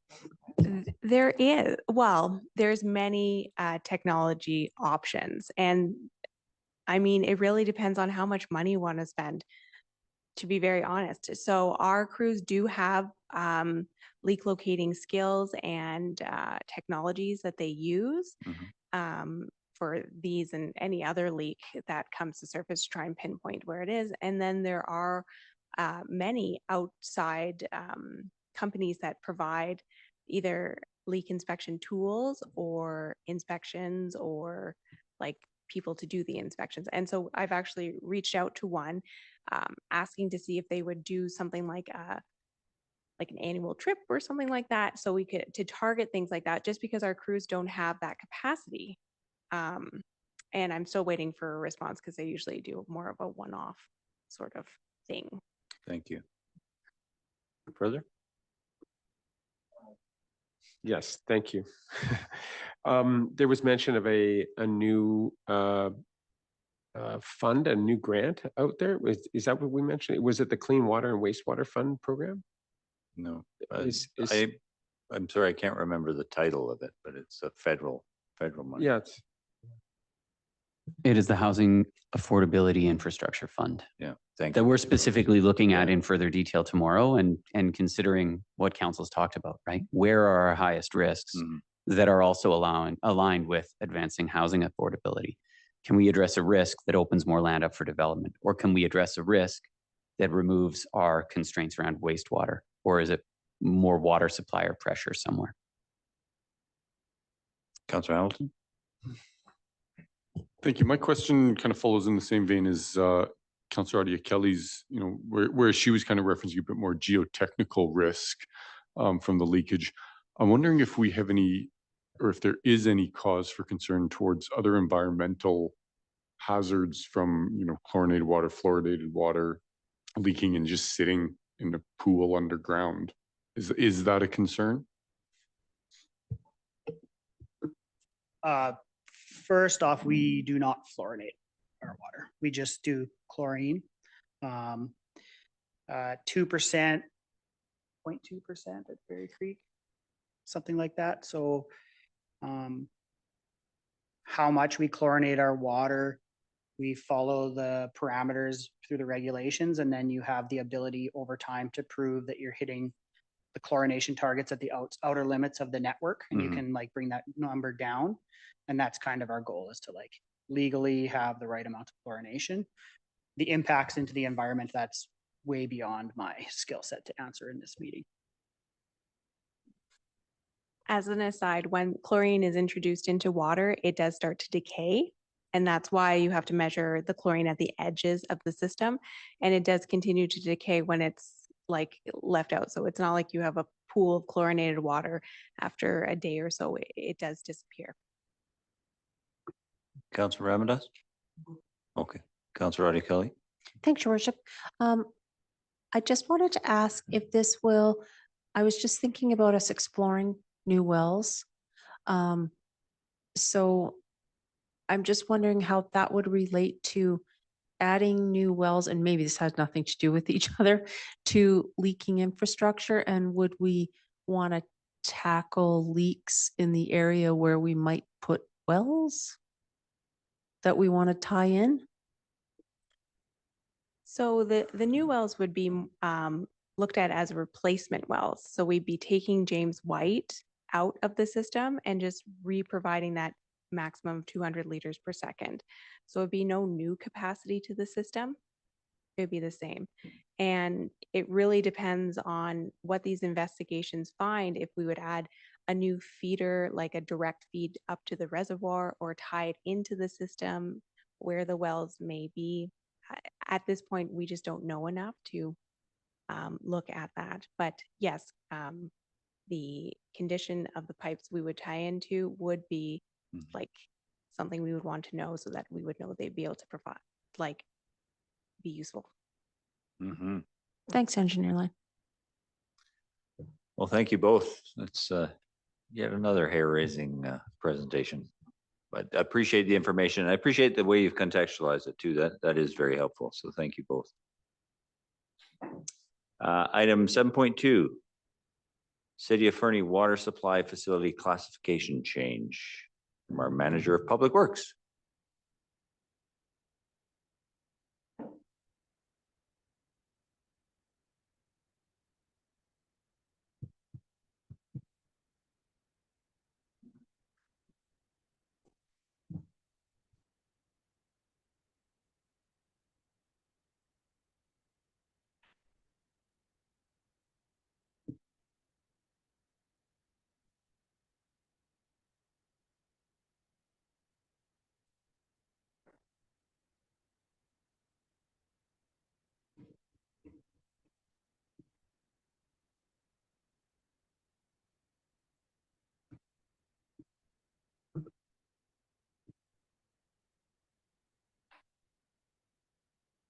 Good evening, Mayor and Council. I'm here to talk about the change in our water supply classification.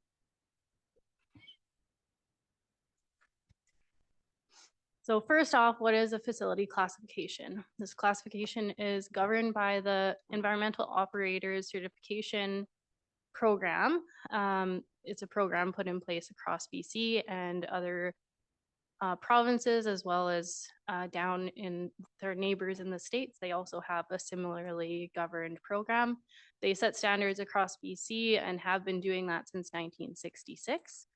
Some other things to know is a higher classification in a facility, whether it's water or wastewater, does mean a higher complexity of the system.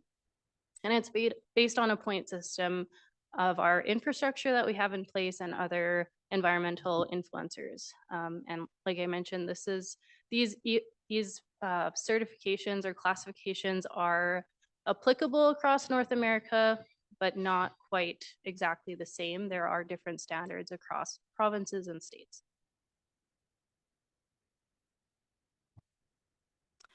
Why is this important? Well, our water is a legislated responsibility. Climate change is influencing our water source characteristics, as was spoken about a little bit prior to me being up here. Also, asset awareness. This is just information for you, council, and the public to understand what goes into our assets and maintaining those assets, and our service and understanding the associated impacts and costs of those services. So why does a system class number go up? Classification applications are requested by the EOCP generally every 4 years. It's been 6 years since our last application request. And our class number went up because the James White wells were commissioned after our last application. Generally speaking, a classification would go up based on population or additions to treatment or distribution, or in wastewater terms, collection as well. So these are some of the things we look at as far as our intake infrastructure, there's kind of two streams that they look at. So there's intake and there's treatment. Our intake is like the pipes, everything that helps us take the water from the source. So there's tons of different categories where our intake is, what kind of basin it is, what kind of flow control we have, if it's gravity or pump. So we have both here, conveyance. So that's just how the water is getting to the homeowners and to the rest of the city. And then there's treatment infrastructure. So this is a condensed version of what we would look at as far as influencers or points on our treatment system. They look at chemical addition, oxidation, filtration, and what goes into your filtration, what kind of disinfection you have, as well as if you treat for any residuals after treatment, which we don't. And then there's influencers. So there's intake influencers. This kind of has to do with where your intake is in the system. So for our system, we do have some recreational use at Ferry Creek. So that did put some of our points up. If there is any transportation near your intake, forestry, urban development, any of those types of things will impact your classification number or the points that you would get on a system. And then again, watershed management are also factors. So as listed here, there's droughts, floods, extreme weather conditions, potential fire management, etc. Not going to get into most of these specifics. This is just to give a general idea of why a facility would go up in classification. And then there's treatment influencers. So how do we operate our treatment? Do we have on-call coverage? What is our labor force like? Our automated control. So we have in Fernie, we have SCADA control. What is our water quality subject to? If it's industrial, like I said, there's a long list. This is just kind of to give an idea of all the things that can influence a classification. And if you have questions about any of these specifics, we can go back to them. So why did our city water classification change? Well, we had in 2018, our total intake infrastructure points were 18. We went up to 19. And then our treatment infrastructure points went from 17 to 25. And that's mostly because we have two different sources of water, as well as two different methods of treatment. So although like Director Heisler said, we have a pretty simple system and we only treat with chlorine. We have chlorine, liquid chlorine, and we have gas chlorine. So that is actually considered two different types of treatment. And then the influencer points did go up significantly. This has to do with recreational use and then again, having more than one source. This is kind of a better breakdown of the significant things that have changed our classification in the past 6 years. So in 2019, we had 3 million cubic meters used per year, and we went up, but we're at 3.5 now. So of course, they look at that as like population growth. We're using more water. We also have groundwater and surface water now. So groundwater would be at Ferry Creek and our surface water would be, no wait, that's opposite. Sorry. Groundwater would be at James White Well and surface water would be at Ferry Creek. So they look at that as two different sources and they're blended sources. We also have two different intakes and our basin was reported as non-engineered in 2018, but it is an engineered basin. And then there is recreational use at the intake. So Ferry Creek, we know a lot of people go hiking up there. A lot of people recreate that area. So we did have to report that there is recreational use there. Like I said, liquid and gas chlorine is used. And then process changes are increasing. So we used to have minor process changes and now we're changing how we distribute water almost on a weekly basis. As we all know, our turbidity and selenium have been challenges and that's been forcing us to change our process pretty consistently. The other couple changes were full control. So we do have full control from SCADA, and our operations team is supported by a senior operator, and we also have 2 engineers within our team that is considered technical staff. So those are the major contributors to this classification increase. How does this change impact the city? Operator certification. So we have 3 water operators within our team, and we have to have an operator certified up to the classification that the facility is. So we've had our chief operator certified to class 2, and our system used to be a class 1 up until this year. So he was well above what was required for the city. However, this classification change is forcing us to put him into school to get that higher classification. And the other impact is just having some insight into how changes in the process and changes in our treatment and distribution networks within water and wastewater actually impacted within our classification. And as the complexity of the system increases, of course, our resources will increase, or our need for resources. This is kind of I'm repeating myself here. I just wanted to really drive this point home. Water treatment is a legislated responsibility of our municipality, and climate change is becoming more of an influencer in our water source characteristics. And any future changes like filtration could change our classification or would be anticipated. This is part of asset awareness, so just knowing all the things that influence our sources and what the province expects of us is really important. And this is part of the strategic goals, is asset awareness.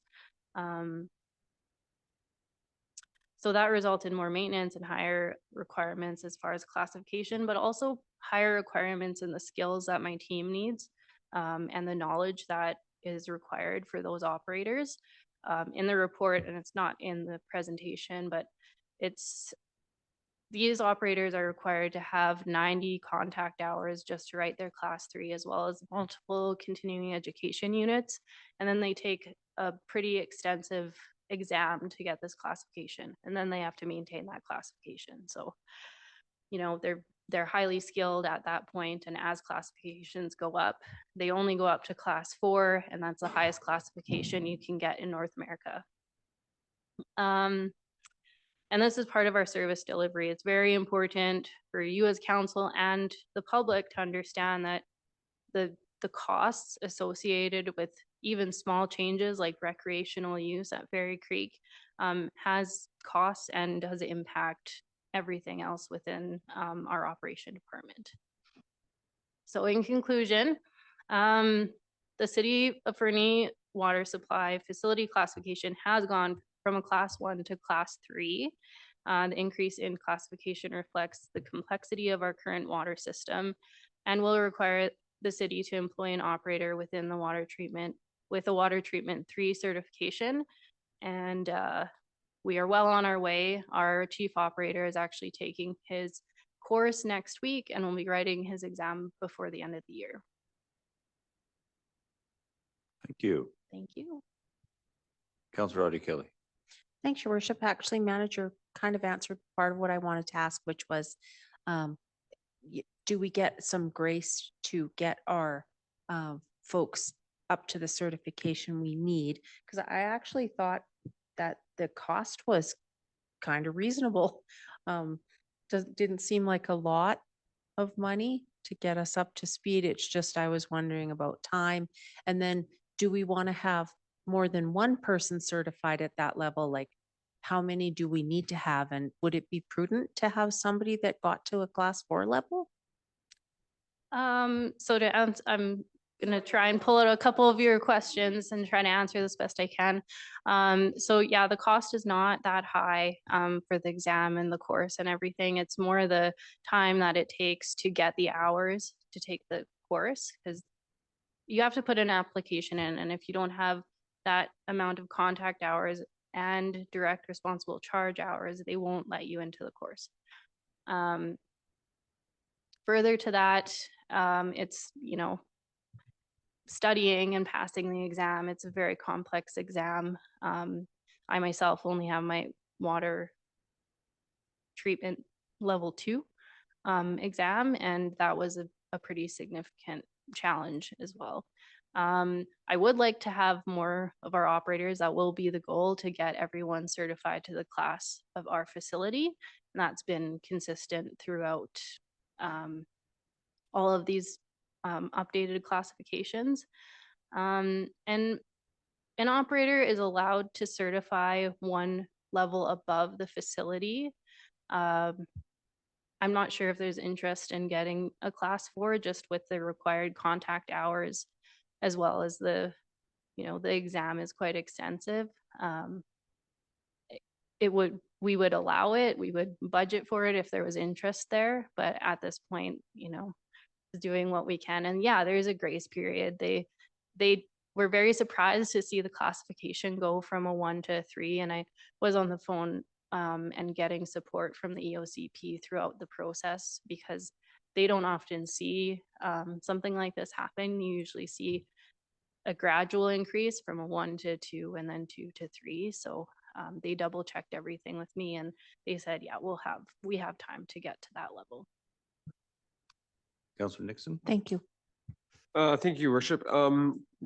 I know that it says in the staff report here that we still use chlorine gas. Is there a plan to get rid of that soon? Was it in, am I just making that up in my head? And I have another question as well, but I'll listen to. We've been talking about it. If there's a concrete plan, I don't think so right now, but you know, 5-10 year planning is underway in our department. If I can jump in, yeah, there's no concrete plan, but if we had a magic wand, we would get rid of the gas and go to liquid at Ferry Creek. It's safer for everyone. If we had a magic wand, we'd move treatment up to the reservoir instead of down on the road where everybody hikes by. If we had a magic wand, we'd put a fence around the reservoir so we could secure it. But again, now we're starting to weigh all of our challenges against each other. Mm-hmm. You had a follow-up? Well, the magic wand, I was just wondering about the magic wand and the, you know, just the recreational use, talking about that, and it just seems like we've accepted it, and it's just, and I don't know, I think maybe I would like to see it stop. I know that there's tons of people that go up there, right? And I don't know. Through to council, it's quite challenging because our treatment building, our reservoir, and our catchment are all on Crown land. So that's not even really city land. That there were times where we had to open the gate for some hunters who had been up there, talking with the conservation officer. So that's why I refer to the magic wand, the goalpost, but how do we get there is the challenge. Councillor Hamilton? Thank you, Your Worship. Thinking again along the lines of Councillor Audia Kelly, what are the other municipalities in the region have for classifications? And I'm just thinking from a redundancy or emergency situation, like, are the other communities, while we train all of our staff up to level 3, are any of the other communities also a classification 3? So if something were to happen to our primary, I can't remember the term you used, operator, be able to kind of backfill, I guess, for lack of a better term? Or are we able to shift staff up and down the valley as needed? Or conversely, you know, can we go support them if needed? I can't speak to other communities' classification levels too much. However, during COVID, we did develop a bit of a backup plan in case our operators happen to be not available. It was comprised of a bit of a partnership with some of our neighboring communities, as well as touching base with some retired operators. Whether their certification was still valid or not, I don't know, but if we were in a real pinch, we had a plan at that point, and I think that plan would still be valid. Councillor Ramirez? Thanks, Your Worship. The person who is getting or getting the higher certification, they are not very close to their retirement, are they?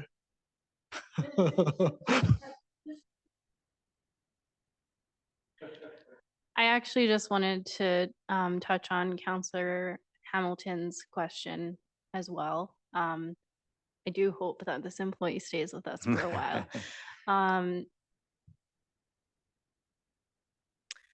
Part of the contingency plan has to do with our water conditions that the province put on us earlier this year. And those contingency plans kind of go hand in hand with the classification. So we have to provide a bunch of information to the province on process and emergency plans. And they've been part of our work this year and next year is updating those so that if something does happen, the province can actually come in and have plans and standard operating procedures to flush our mains, operate our system as best as they can. I do plan to get my further certification transferred over from the last province I was working in as well as a contingency. However, I haven't, although other municipalities would have higher classification, they wouldn't have any experience on our system. So they would still have to have oversight of the manager or someone who's involved in our system. I imagine that Cranbrook is at least a class 3 just based on population. That is the first thing they look at is your distribution volumes. I'm not sure what the other municipalities around here have as classification though. Thank you. Anything else from council? Seeing nothing. Thank you for that. Let's move us along to item 8.1, correspondence and a request from the Elk Valley Family Society. I don't know if anybody was planning to speak to this specifically in the meeting, but turn to council for their thoughts on the request.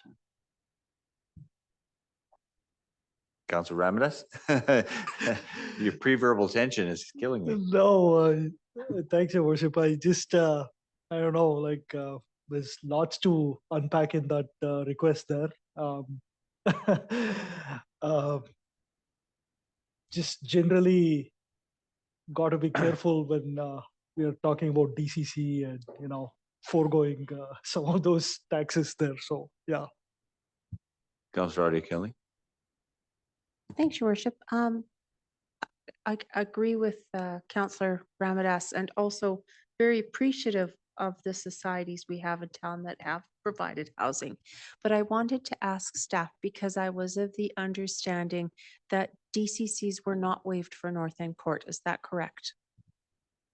Through to council, that is correct. This request specifically on this meeting is in response to council's direction to the society to ask for the funds from the Affordable Housing Reserve to be applied and not concerning DCCs. They are aware that permissive tax exemptions is a rolling application and that DCCs are not going to be advanced by council.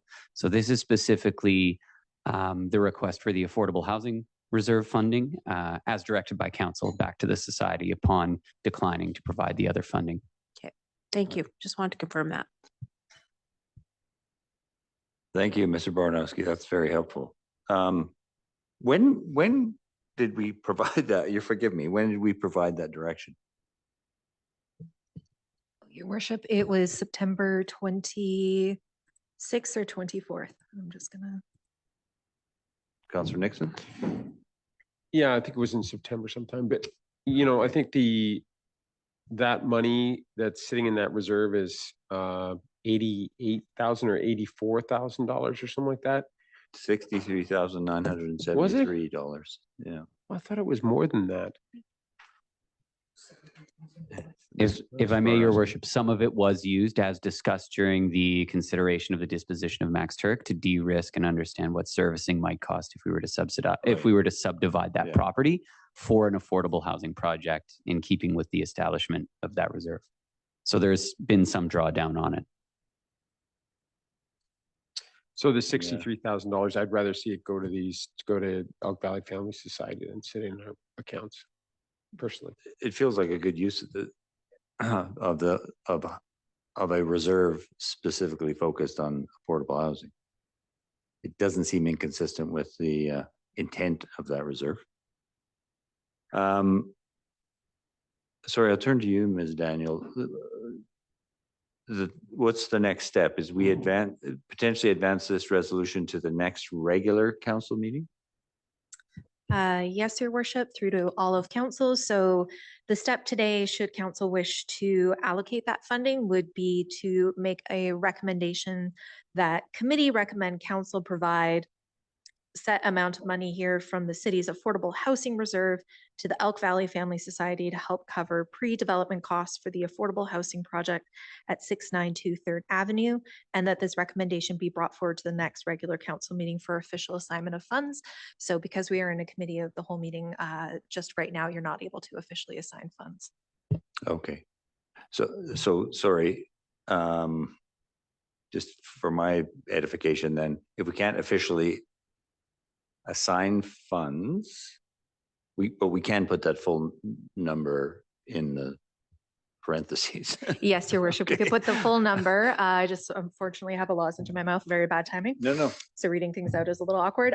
But yes, council could confirm that. And also we can pass that message on to the Elk Valley Family Society. Elk Valley Family Society, so that they do know that the city is committed, and this would be coming to the next meeting for Okay. council official resolution. Councillor Adia Kelly. Thanks, Your Worship. Just a question here. Do we have any other housing projects on the horizon where we might conceivably be asked for funding that would fit for that reserve? Nothing that we're actively aware of. We have the two active projects presently on city-owned land, and Elk Valley Family Society is directly involved in both. This one in particular is bringing together funding from a number of orders of government, including BC Builds and BC Housing and CMHC. And so they're seeking contributions from all potential parties. Councillor Hamilton. I'd like to move the recommendation. With the full amount? I'd like to move the recommendation. We bring it back to regular council and discuss the amount in that meeting. Okay. Seconder. Councillor Ramdas. Any further conversation? All in favor? That's unanimous. Thank you. Thank you, Councillor Hamilton.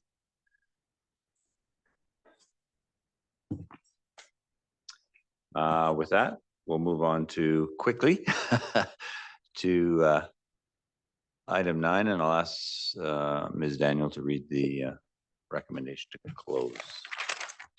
Yes, that the meeting be closed to the public pursuant to section 91B of the Community Charter, as the subject matter being considered at this time relates to personal information about an identifiable individual who is being considered for a municipal award or honor, or who is offered to provide a gift to the municipality on condition of anonymity. Can I have a mover? Councillor Nixon, seconded by Councillor Hamilton. Any discussion? All those in favor? So moved. We'll go into closed, and I thank everybody for joining us this evening.